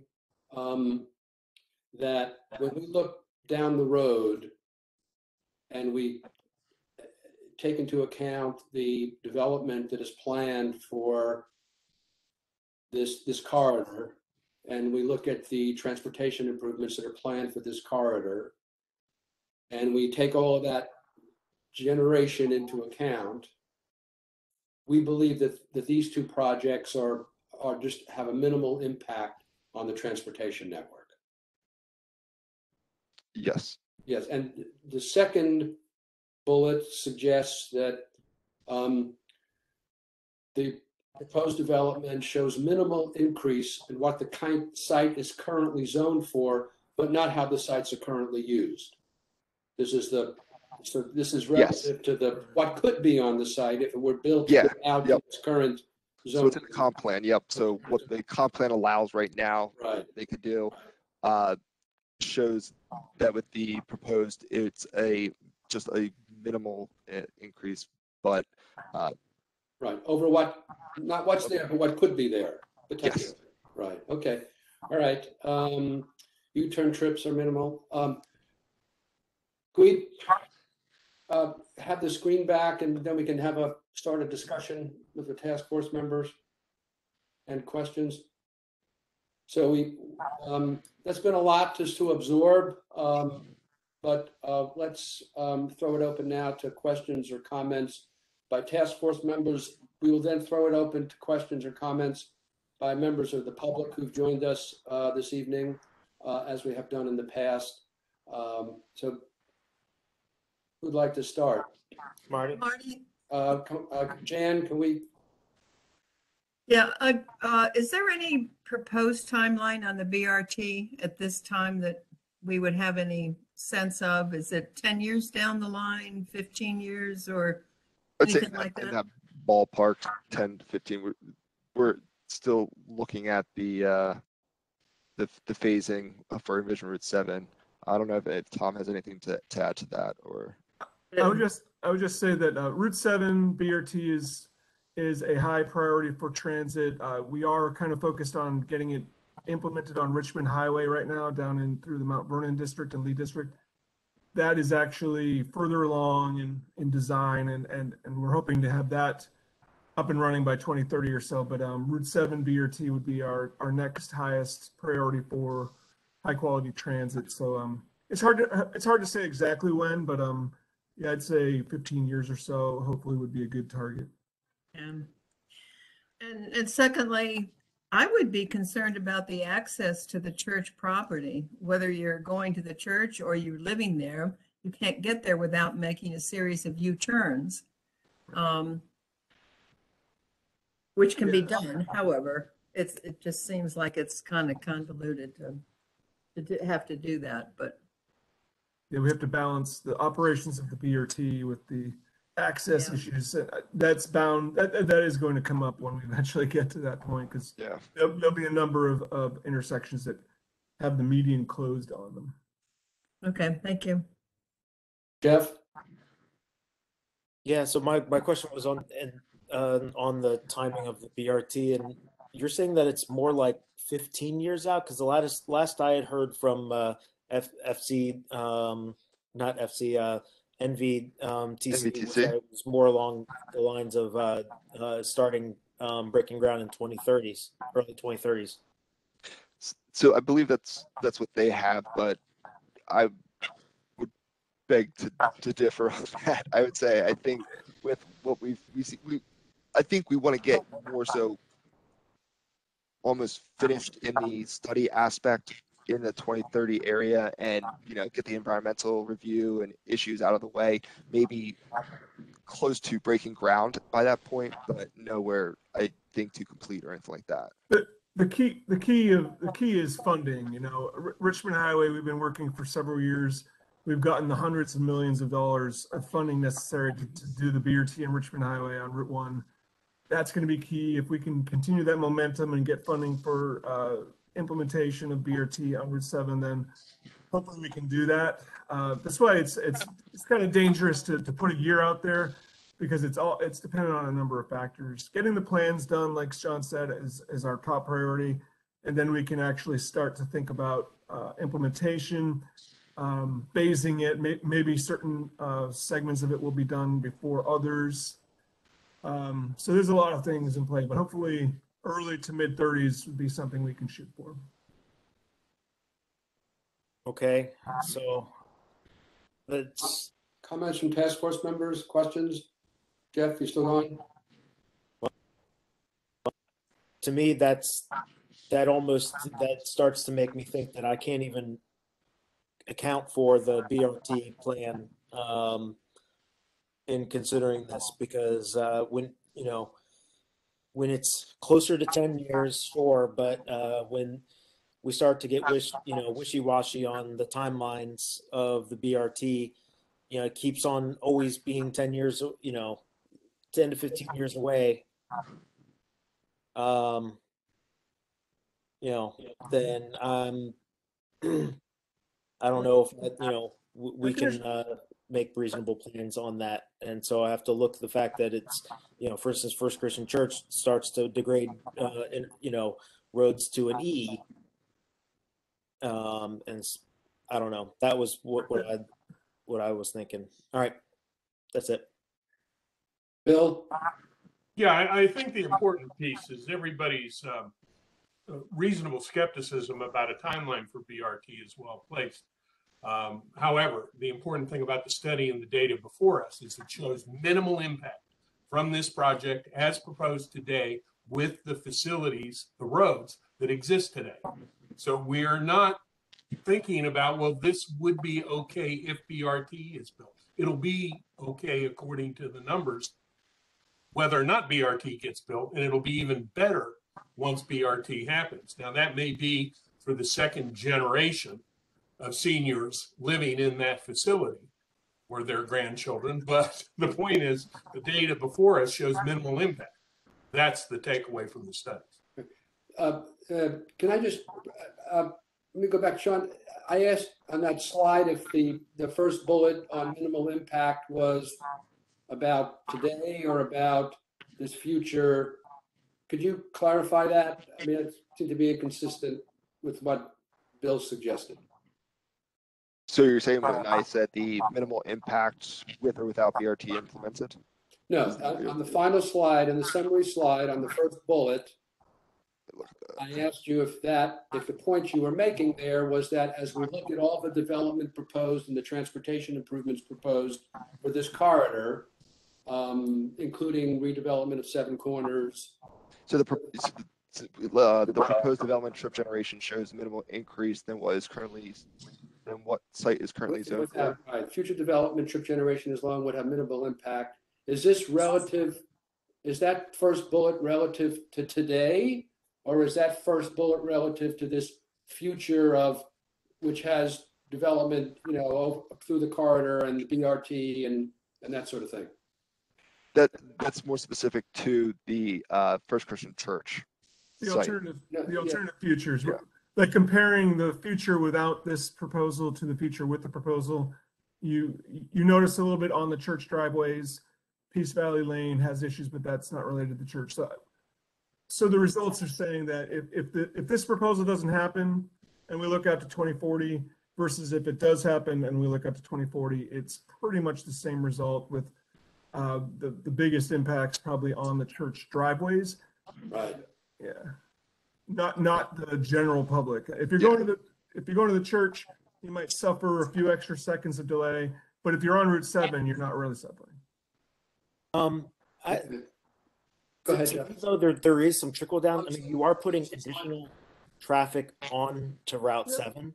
And as someone who ends up traveling eastbound on Route 7 every day and tries to access it just a little bit further east of First Christian Church and regularly spends 3 or 4 light cycles trying to access Route 7 from Castle Road and spends, 5 minutes of my morning just sitting at a light because the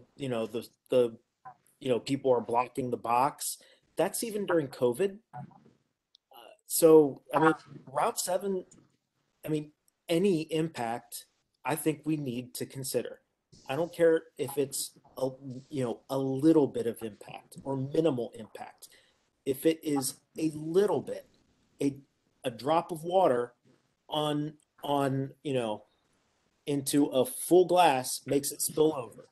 And that's where Route 7 is. And when I hear that there's no relief coming for 10 to 15 years in the form of expansion of Route 7 and high capacity mass transit, it brings all of that's, to me, my calculus. I mean, if for other folks who don't drive that route every day, please know that it's just Route 7 is an absolute bear. Thank you. Jeff, thank you for the drop of water into a full glass metaphor. I will remind you of that as we proceed down the road other issues. Are there are there any other comments or So, Marty, if I may, Robert? this is saying specifically about the First Christian Church proposal. We included some additional information about the mosque traffic because they're close enough, but we're not actually saying what FCDOT is recommending or having an opinion on today for that one. FCDOT feels comfortable that the applicant has loaded the additional mosque trips onto the network, onto Route 7, and it still works adequately. It meets standards. So we're set, but there will be additional analysis, like at Rose Street, when the mosque comes in for their part of this. So I guess for the First Christian Church, we feel comfortable that they loaded the trips on Route 7 and kind of showed that additional loading, and it still worked okay in our estimation. So that's what we're saying. We're not judging the mosque. We're just saying the First Christian Church adequately loaded the mosque to show that additional impact. So just to be clear for those on the this is relative to the material that Bill had asked Michael to send around earlier. The Wells study was undertaken by the church. The church was good enough to sort of try to include some of the mosque impacts on the road in their study as well. The mosque wasn't, as we know, as we've heard, the First Christian Church is a contemporary project. The mosque project, as Safe has told us, is a little bit down in the future, and they did not have that kind of analysis yet. So that's why the church tried to accommodate that and address that in their analysis. Marty, this is Safe. We're actually having Wells do analysis now because FCDOT and Michael said that it would make their analysis better. So we've actually retained the group Wells, and they've taken the traffic data on Rose Street, so they will be giving some information. And well, any sense for when that would be available? Likely January, and that's part of what we're going to talk about. Okay. Conclude this. So. Okay. Any other comments, questions from task force members before we open it up? I don't see any hands. Josh, was that you raising your hand or scratching? Just scratching it. Okay. All right. Okay. If we could, and as we understand it, this will be really the final opportunity for us to hear from members of the public as a task force, at least as we currently plan. So I'm going to open this up to comments from the public, and we'll entertain comments on a variety of issues before us. Obviously, transportation is top of mind tonight, but we'll, and I'm just opening up my attendee list, and I'm just going to run down from top to bottom. First hand I see is Rodney North. Can we open up his line? Mr. North, can you hear us? Yes, can you hear me? Yes, sir. Yes. Okay, great. I'll try to be concise. Am I right that there will be no parallel or similar conversation for other users of the road and associated lands, like pedestrians, cyclists, people on scooters? That's a question. So when we studied Richmond Highway for the BRT, we added to the plan some pretty significantly enhanced bicycle and pedestrian facilities. We added a cycle track on each side of Richmond Highway. We added a wider sidewalk. We created a true multimodal corridor when we added the BRT to the plan down in the southern part of the county. So I envision that will occur for Route 7 as well. So I don't think you need to worry about that. That's not something we typically would gloss over. We want better pedestrian and bicycle facilities with these corridors as well. But for what we see in front of us now, for the information that is available to us, it's all about cars. But more broadly, as a society, as a county, I believe we're trying to and get more people out of their cars, right? Onto buses, which means you're walking, you're taking a scooter, you're riding a bike.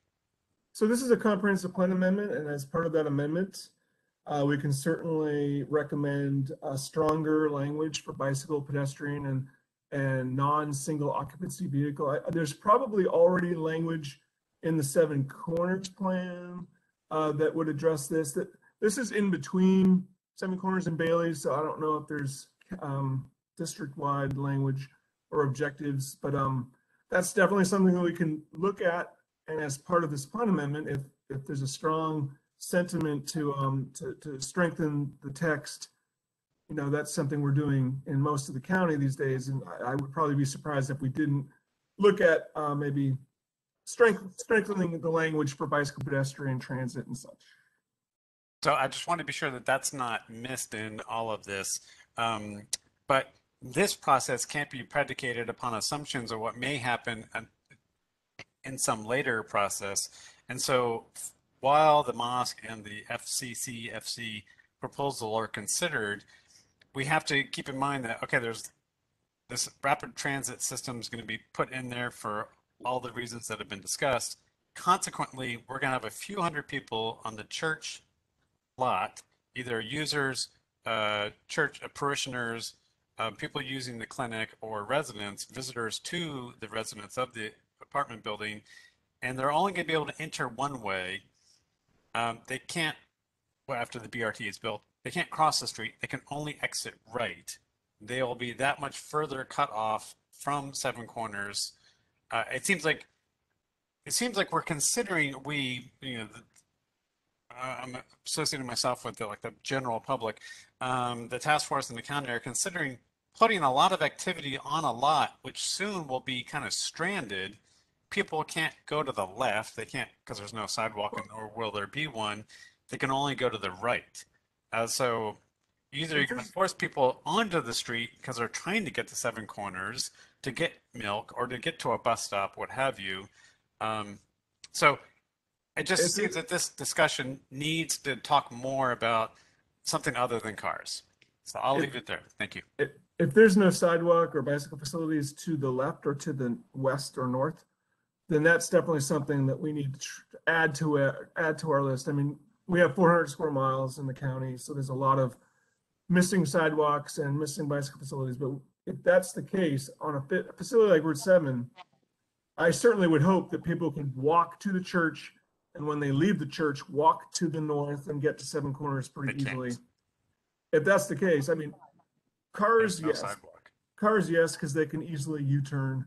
But pedestrians, then we need to, if it's not already on our and VDOT's radar, then it needs to be put on our radar.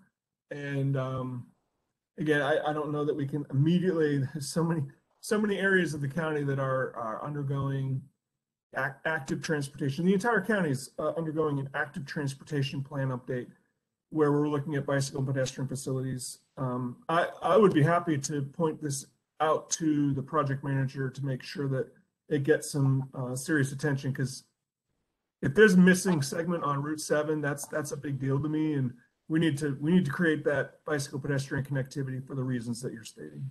Yes, and it's very important to understand that between the church lot and going kind of northwest towards Seven Corners, it's not just that there's no sidewalk or bicycle access. The only place one could go is now private property. It belongs to the Chateau condominiums. It would have to be taken by eminent domain. And so before we sort of give our blessing or an official stamp of approval from FCDOC, we have to think about what happens when you put that much more activity on that parcel when you can't walk or ride, say, to the left. Thank you. Thank you, Rodney. Mr. Obaid Mamoun, are you there? Could you open up his line? Mr. Obaid? Yes, sir. Yes, Mahmoud, welcome. I'm sorry if I mispronounced your last name. No, you pronounced it correctly. So thank you for allowing me to talk. My name is Mamoun Obaid. I am the vice president of the Vinewood HOA. So this is the the property on Peace Valley Lane, and I live about 10 foot from the water pond or the water catchment area. So I'm here today. I'm not sure where the stormwater or the new development or the mosque is it going to? Is it going through the water pond, that is located, in Vinewood, property or community, or is it going to, to be routed to um, a different place? I also wanted to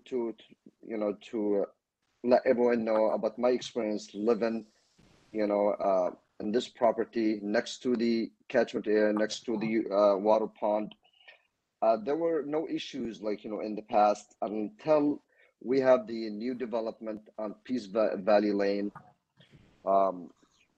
which is the reserve at Oak View.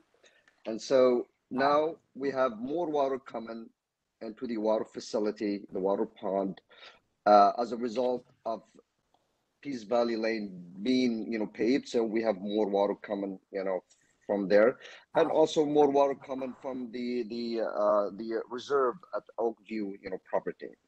So as a result, we have seen, for example, like more erosions, more stream of water coming into the property. Sometimes the water catchment area gets filled up, and it takes time to for it to to drain out, to the point that we had to erect a sign, no swimming sign, so that way the kids cannot go in there and swim in that water.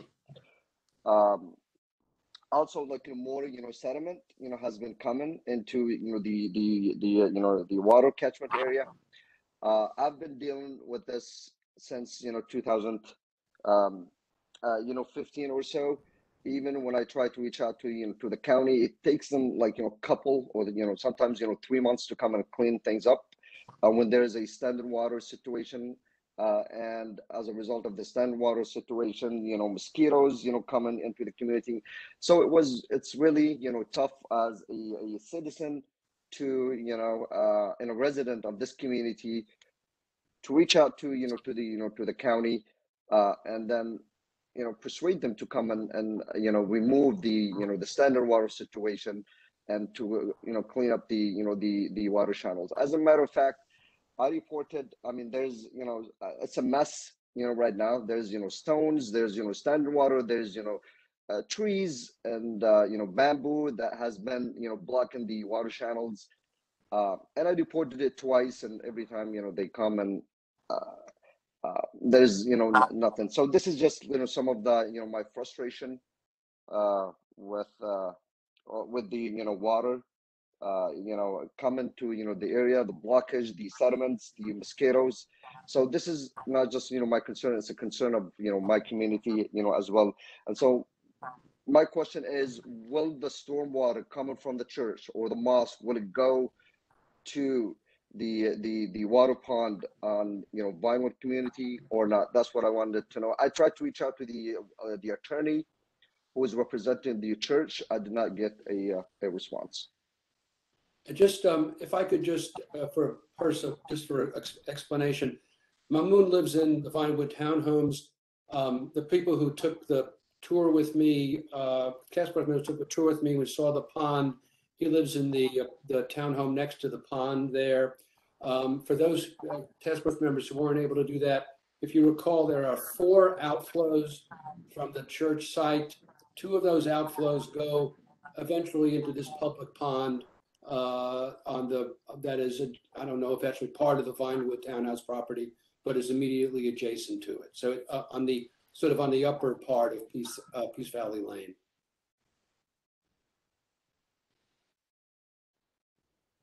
And I'll go ahead and start, Mr. Obeid. We appreciate the comments. Absolutely, we've heard a lot of the challenges related to stormwater in that area, not just related to Vinewood, but downstream as well. A couple of points to that. One, we do have county staff as part of our Department of Public Works that are conducting an evaluation of the entire sub-watershed. And if you haven't already, I can help you get in contact with one of the staff members that's supporting us on this project. Her name is Katie Torgensen. They will be taking a look at all of the opportunities to mitigate any outflow from the church's property. We're still working through how best that can be done. But any concerns that you have, particularly regarding the existing facilities that impact your community, we definitely want to make note of and share with her. So I can leave you with my contact information. It's my name, michael.burton@fairfaxcounty.gov. Feel free to send me an email, and then we can talk more about some of the work that's been done, some of the assessment that's been done, and then I can put you in contact with them if that helps. Yes, yes, that would be great. Yeah, there are some other issues too that I wanted to bring up. Not just Sure. the water catchment area. There's also, Sure. for example, water that backed up through the the sewer system by Peace Valley Lane, and we have like 4 homes that have for example flooded. Their basement were flooded. 3 of them by the funeral home, and then another one by Peace Valley Lane next to the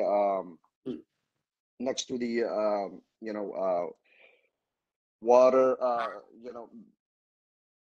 that just backed up to the owner's basement, and it's kind of like high enough.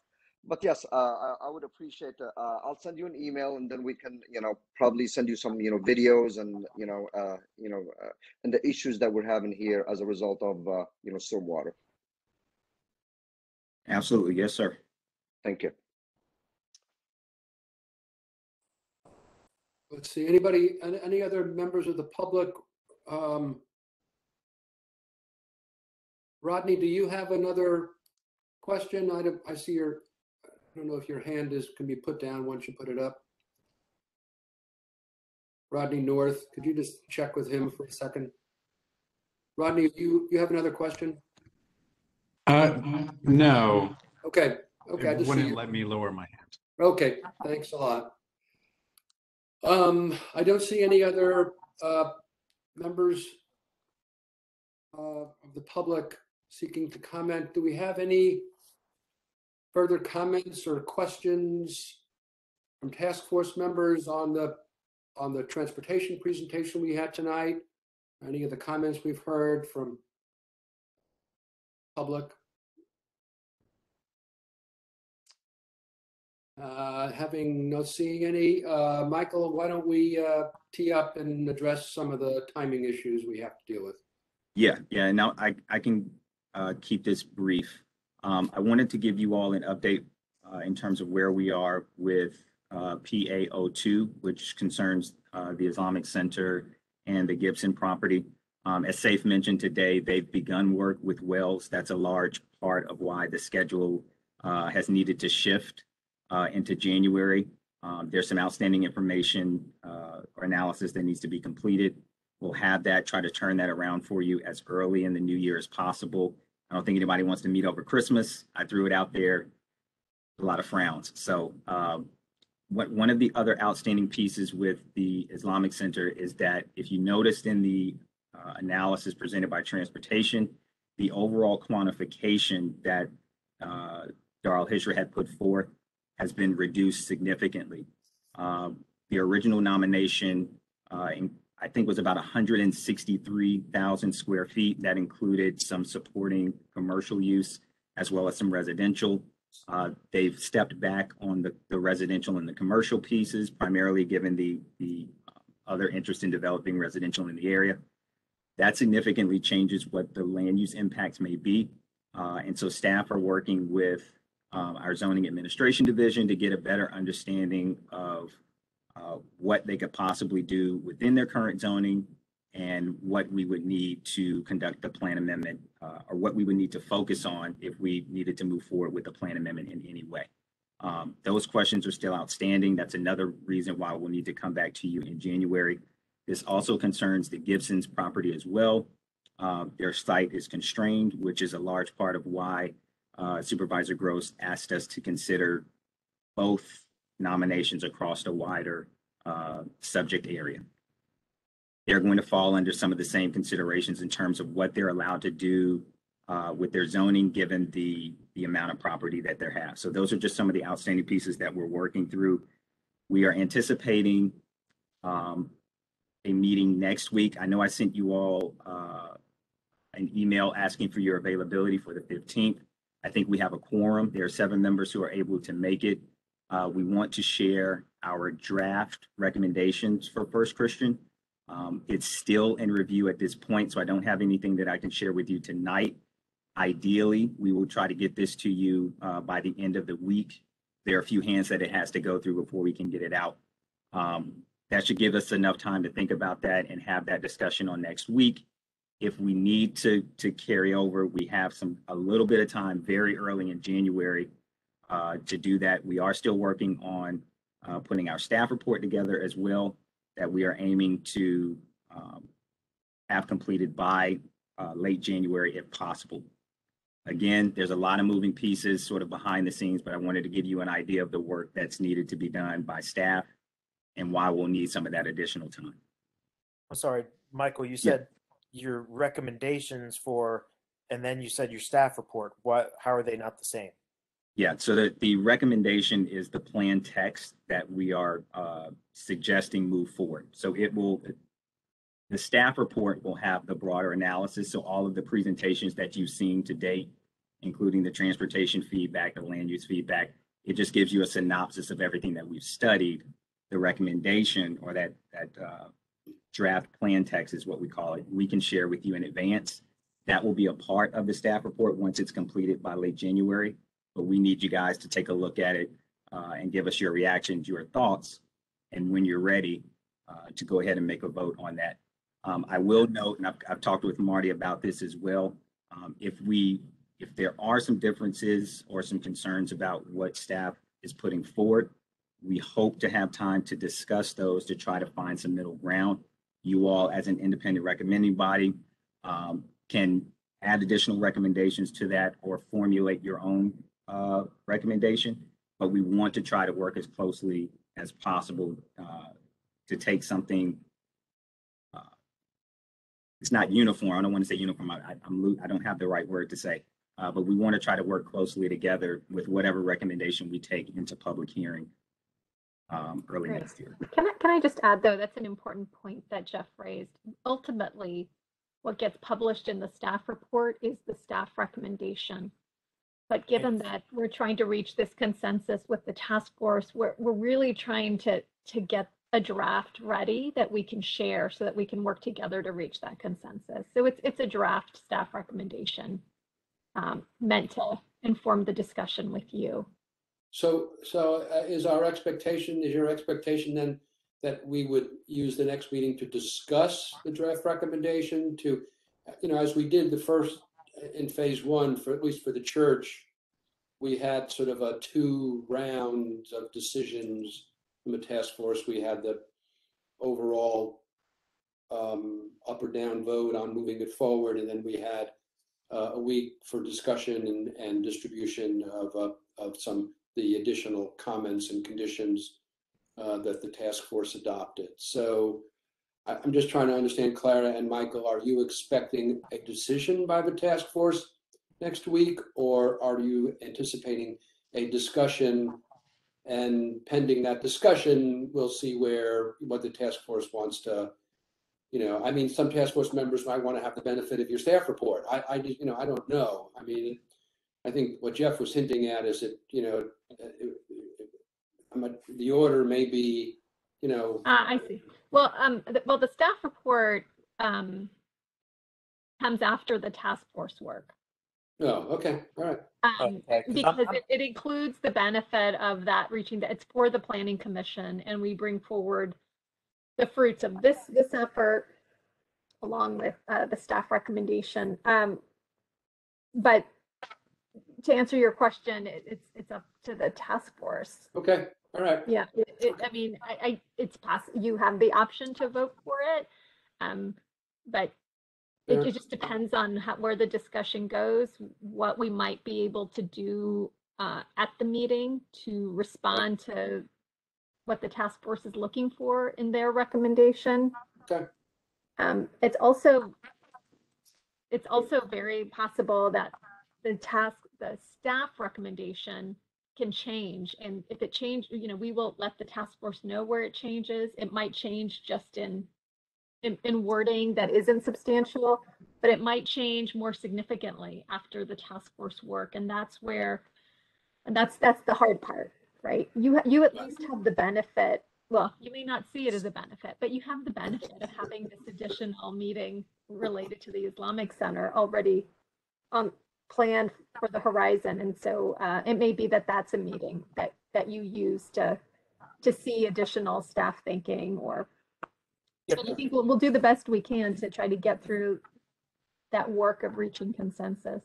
The main reason why I'd asked was, I mean, I'm accustomed through the Mason District Land Use Committee of, we get the full staff report and then we provide our recommendation and both go up to the, you know, Planning Commission and whatnot.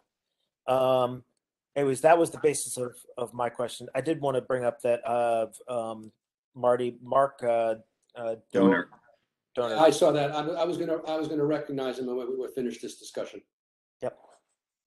Anything else? We do have one more member of the public who has raised his hand.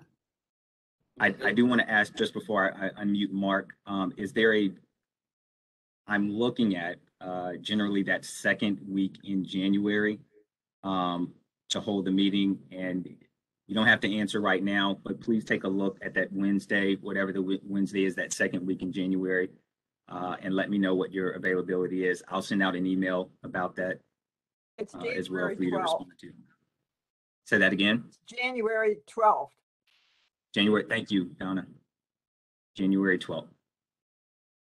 And I'll unmute Mr. Donor here in 1 second. Mark, can you hear us? Yeah. Can you hear me?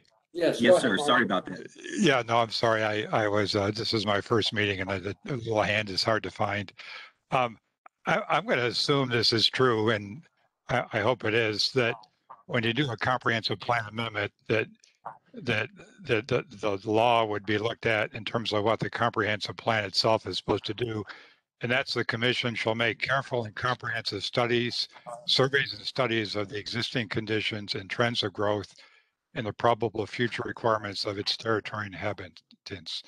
The comprehensive plan shall be made with the purpose of guiding and accomplishing a coordinated, adjusted, and harmonious development of the territory, which will, in accordance with the present and probable future needs and resources, best promote the health, safety, morals, order, convenience, prosperity, and general welfare of the inhabitants, including the elderly and persons with disabilities.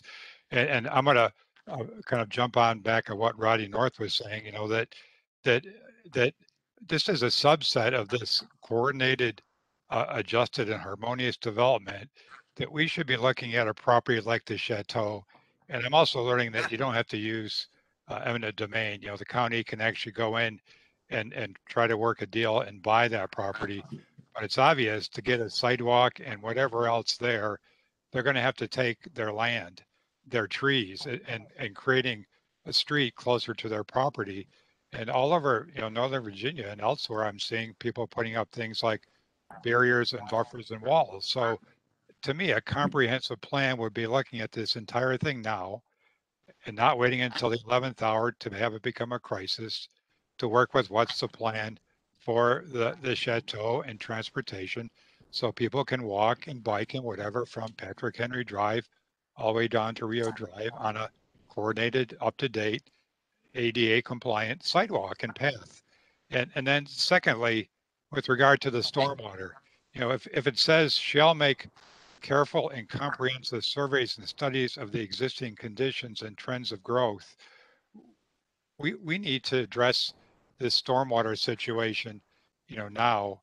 And it needs to be a comprehensive look, not just focusing at and on the First Christian property, but it needs to be looking at this entire corridor from Patrick Henry to the church, and then the church's driveway all the way to Rio Drive, which is what goes into Ravenwood Park. And the gentleman from the Vinewood, you know, he just gave you another example of a problem that's existing. And, you know, going back and looking at the data, the flooding of White Street and Colmac occurred for the first time in 2006. That was before the Champion Oak property was put into place Then after that, it's flooded again and again and again. And again, I think we need to look at the comprehensive stormwater as is right now is what's happening with this entire area and make that part of this comprehensive plan amendment so that we can, and it talks about specifically protecting safety, health, safety, and morals. Safety, that water is a safety hazard to people there on. And now we've also found out that in this most recent June storm, that the entire stormwater system on Sargent Drive, all the way down to Sergeant Patrick Henry, was over capacity because it blew the manhole cover at the corner of Sargent and Patrick Henry Drive. So, this VDOT study that's going on right now and what the county is doing, and I'm also concerned that the county apparently has not done any flow measurements to see where the flow is coming in during these storm events. How much is coming in from Champion Oak? How much is coming in from the property there at the Vine? How much is coming in now even off the funeral home? Where are the water flows so we can understand the current as-is conditions to be able to do the comprehensive plan amendment for this entire area? I thank you very much for your work. Thank you, Mark. And I would just, I would of course second that that notion. I will say that the church and through with working with Aaron Vincent and his firm is doing a significant amount of work and study on stormwater, and what they have been sharing with us, the immediate impacted neighbors, and which I've tried to share with the task force. The most significant thing is that 3 of the 4 outflows from the church site are at 100% capacity in a minimal 10-year storm. The 4th is at 80% capacity. That's a serious problem that has to be addressed in order for this thing to move forward. But I will get off my stormwater horse for the moment and ask, are there any comments from This is Sarah task force Morris. members? Am I able to say a few things? Sure. I don't know if Mr. Obed is still on the line or not, because I did respond to try and coordinate a meeting with Aaron Vincent, speaking of Aaron, and I will reach back out if he's listening to this. I know emails can get overlooked, and we're happy to have a conversation and provide more information on stormwater. I think, as Marty and others know, we have been trying to be as so proactive as possible to do that analysis and meet with folks and address that information. We, of course, are aware that it's an issue. So if Mr. Obed is still on the line, I'll reach back out and see if we can reconnect. And feel free to let me know about that, Sarah, because I know Mamoun and I have had conversations about this, and I'd also like to be involved in those discussions too. Sure, no problem. And I just wanted to thank everyone for all of the questions and comments. I did want to go back to something that we talked about at, I think, either the first or maybe the first and second meeting, that these comments are incredibly helpful and valuable to understand what is happening on a day-to-day basis to the people living in the community. But a lot of what we've talked about tonight is something that we are going to be addressing through zoning.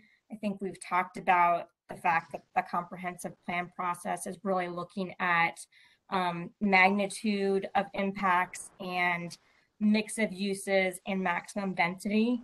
And then a lot of the questions that we talked about tonight in terms of exactly where the sidewalks are or should be, and the hours of operation of the clinic, or exactly the number of units and exactly how the site is accessed and how circulation occurs. Those are all things that all work together that would be part and parcel of a zoning application. So this conversation does nothing but help us put those plans together with those comments in mind, but we're not going to have answers until all of that additional specific analysis and information is gathered.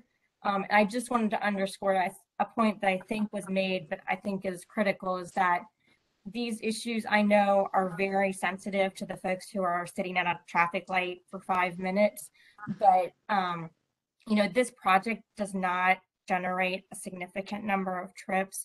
It's 0.5% of the traffic on Leesburg Pike, would be generated by this potential project. And even that analysis assumes that these are all brand new trips, which is not going to be the case. Our goal is that we are serving the residents in this community, that these are all trips that are already on the roads. That's exactly why we're proposing this use in this location, is to capture those trips, not to try and generate new ones.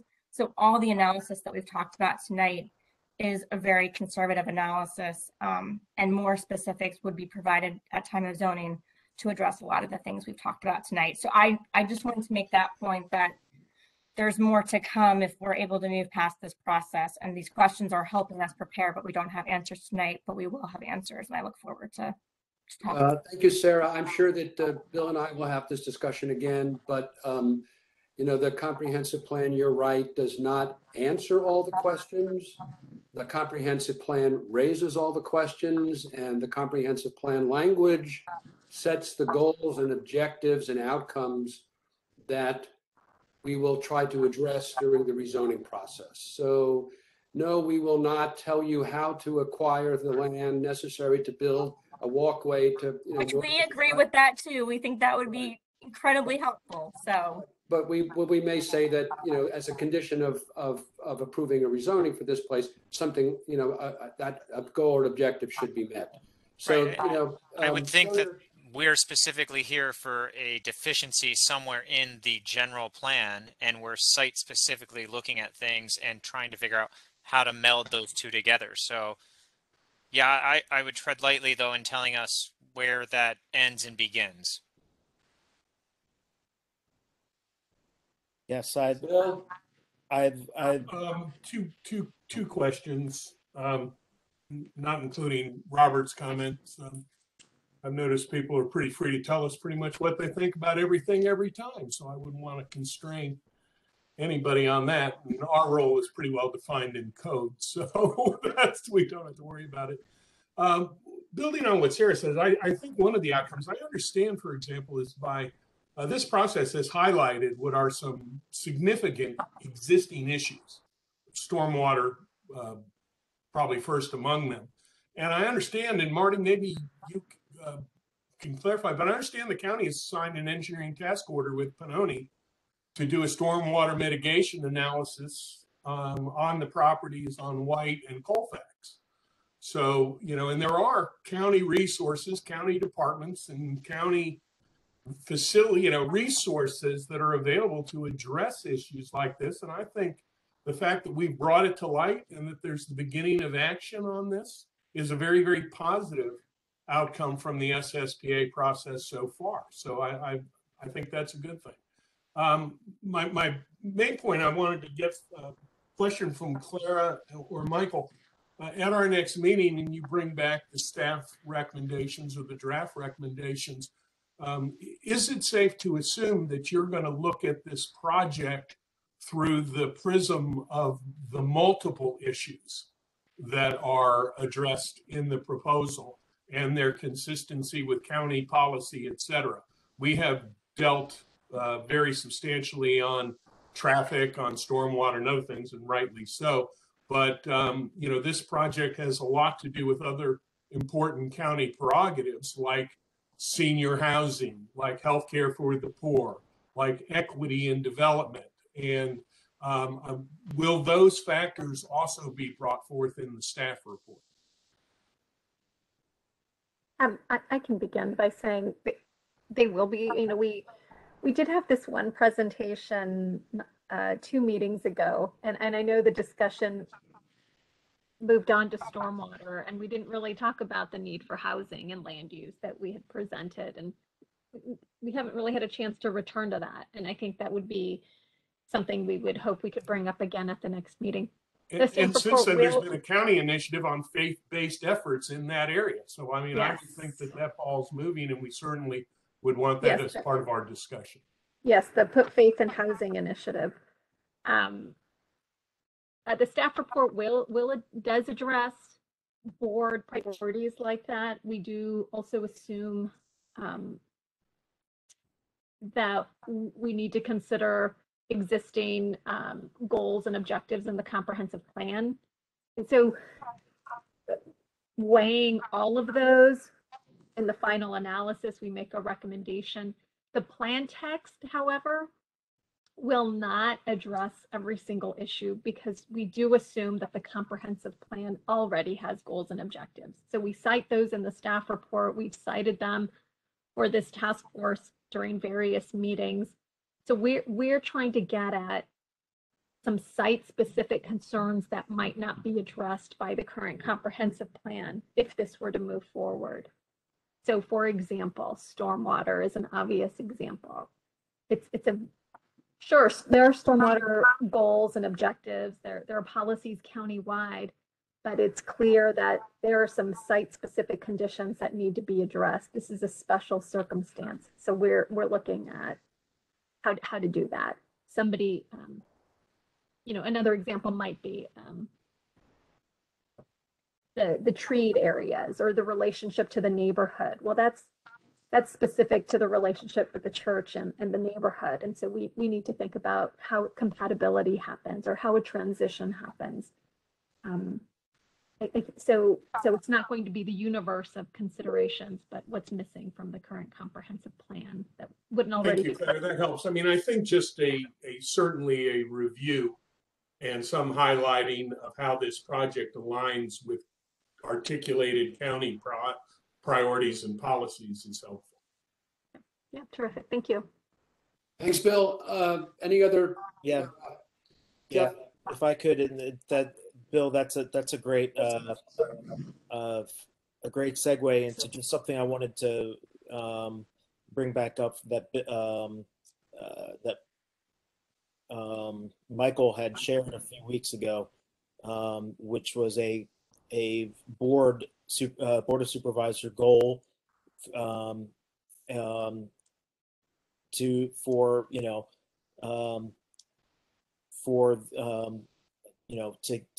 keep the comprehensive plan that growth and new development should be held to a level consistent with the adequacy and accessibility of existing facilities and phased in accordance with the county's ability to provide new ones.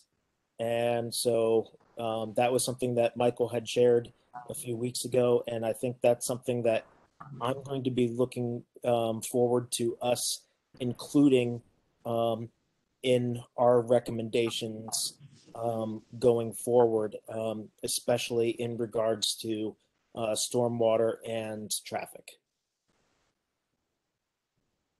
Thank you, Jeff.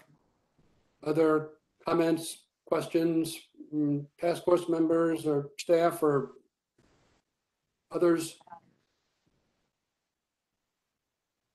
Seeing none. First, I just want to thank the transportation staff, the FC DOT staff for the presentation tonight. Transportation is a challenging issue in the county. I'm sure that you've presented to tougher groups than this one before, but it's a long-standing challenge in Fairfax County and one that we all unfortunately run into or drive into every day. So, but thank you for not only for your work tonight, but for the ongoing work that you do. I'm hoping that perhaps in the bipartisan infrastructure bill, we can find some money to get that BRT project going. Perhaps we can jumpstart it a little bit. Maybe that's something we can look to. I know the county is going to be interested in. Marty, I had already asked for the money to fix the stormwater situation and raise. Oh, I'm sorry. I withdraw my comment. But hopefully that. So thank everyone for the presentation tonight, and although they're not here, thank all the staff who have contributed to the significant presentations and discussions that we've had. We'll look forward to seeing the staff recommendation, Michael, and obviously I know that there are levels and layers of review, and Michael and Clara, the sooner you can get that to us, the better, and we'll see where that discussion goes. Are there any other closing comments before I ask for a motion to adjourn? Motion to adjourn. So moved. Is there a second? Second. Second from Donna, and the joint second from Donna with raise the hand and Ed. And All in favor of the motion to adjourn, say aye. Aye. Opposed? Abstentions? The motion to adjourn is agreed to. Thank you all very much. We'll see you next week. Thank you. Thank you. Thanks, guys.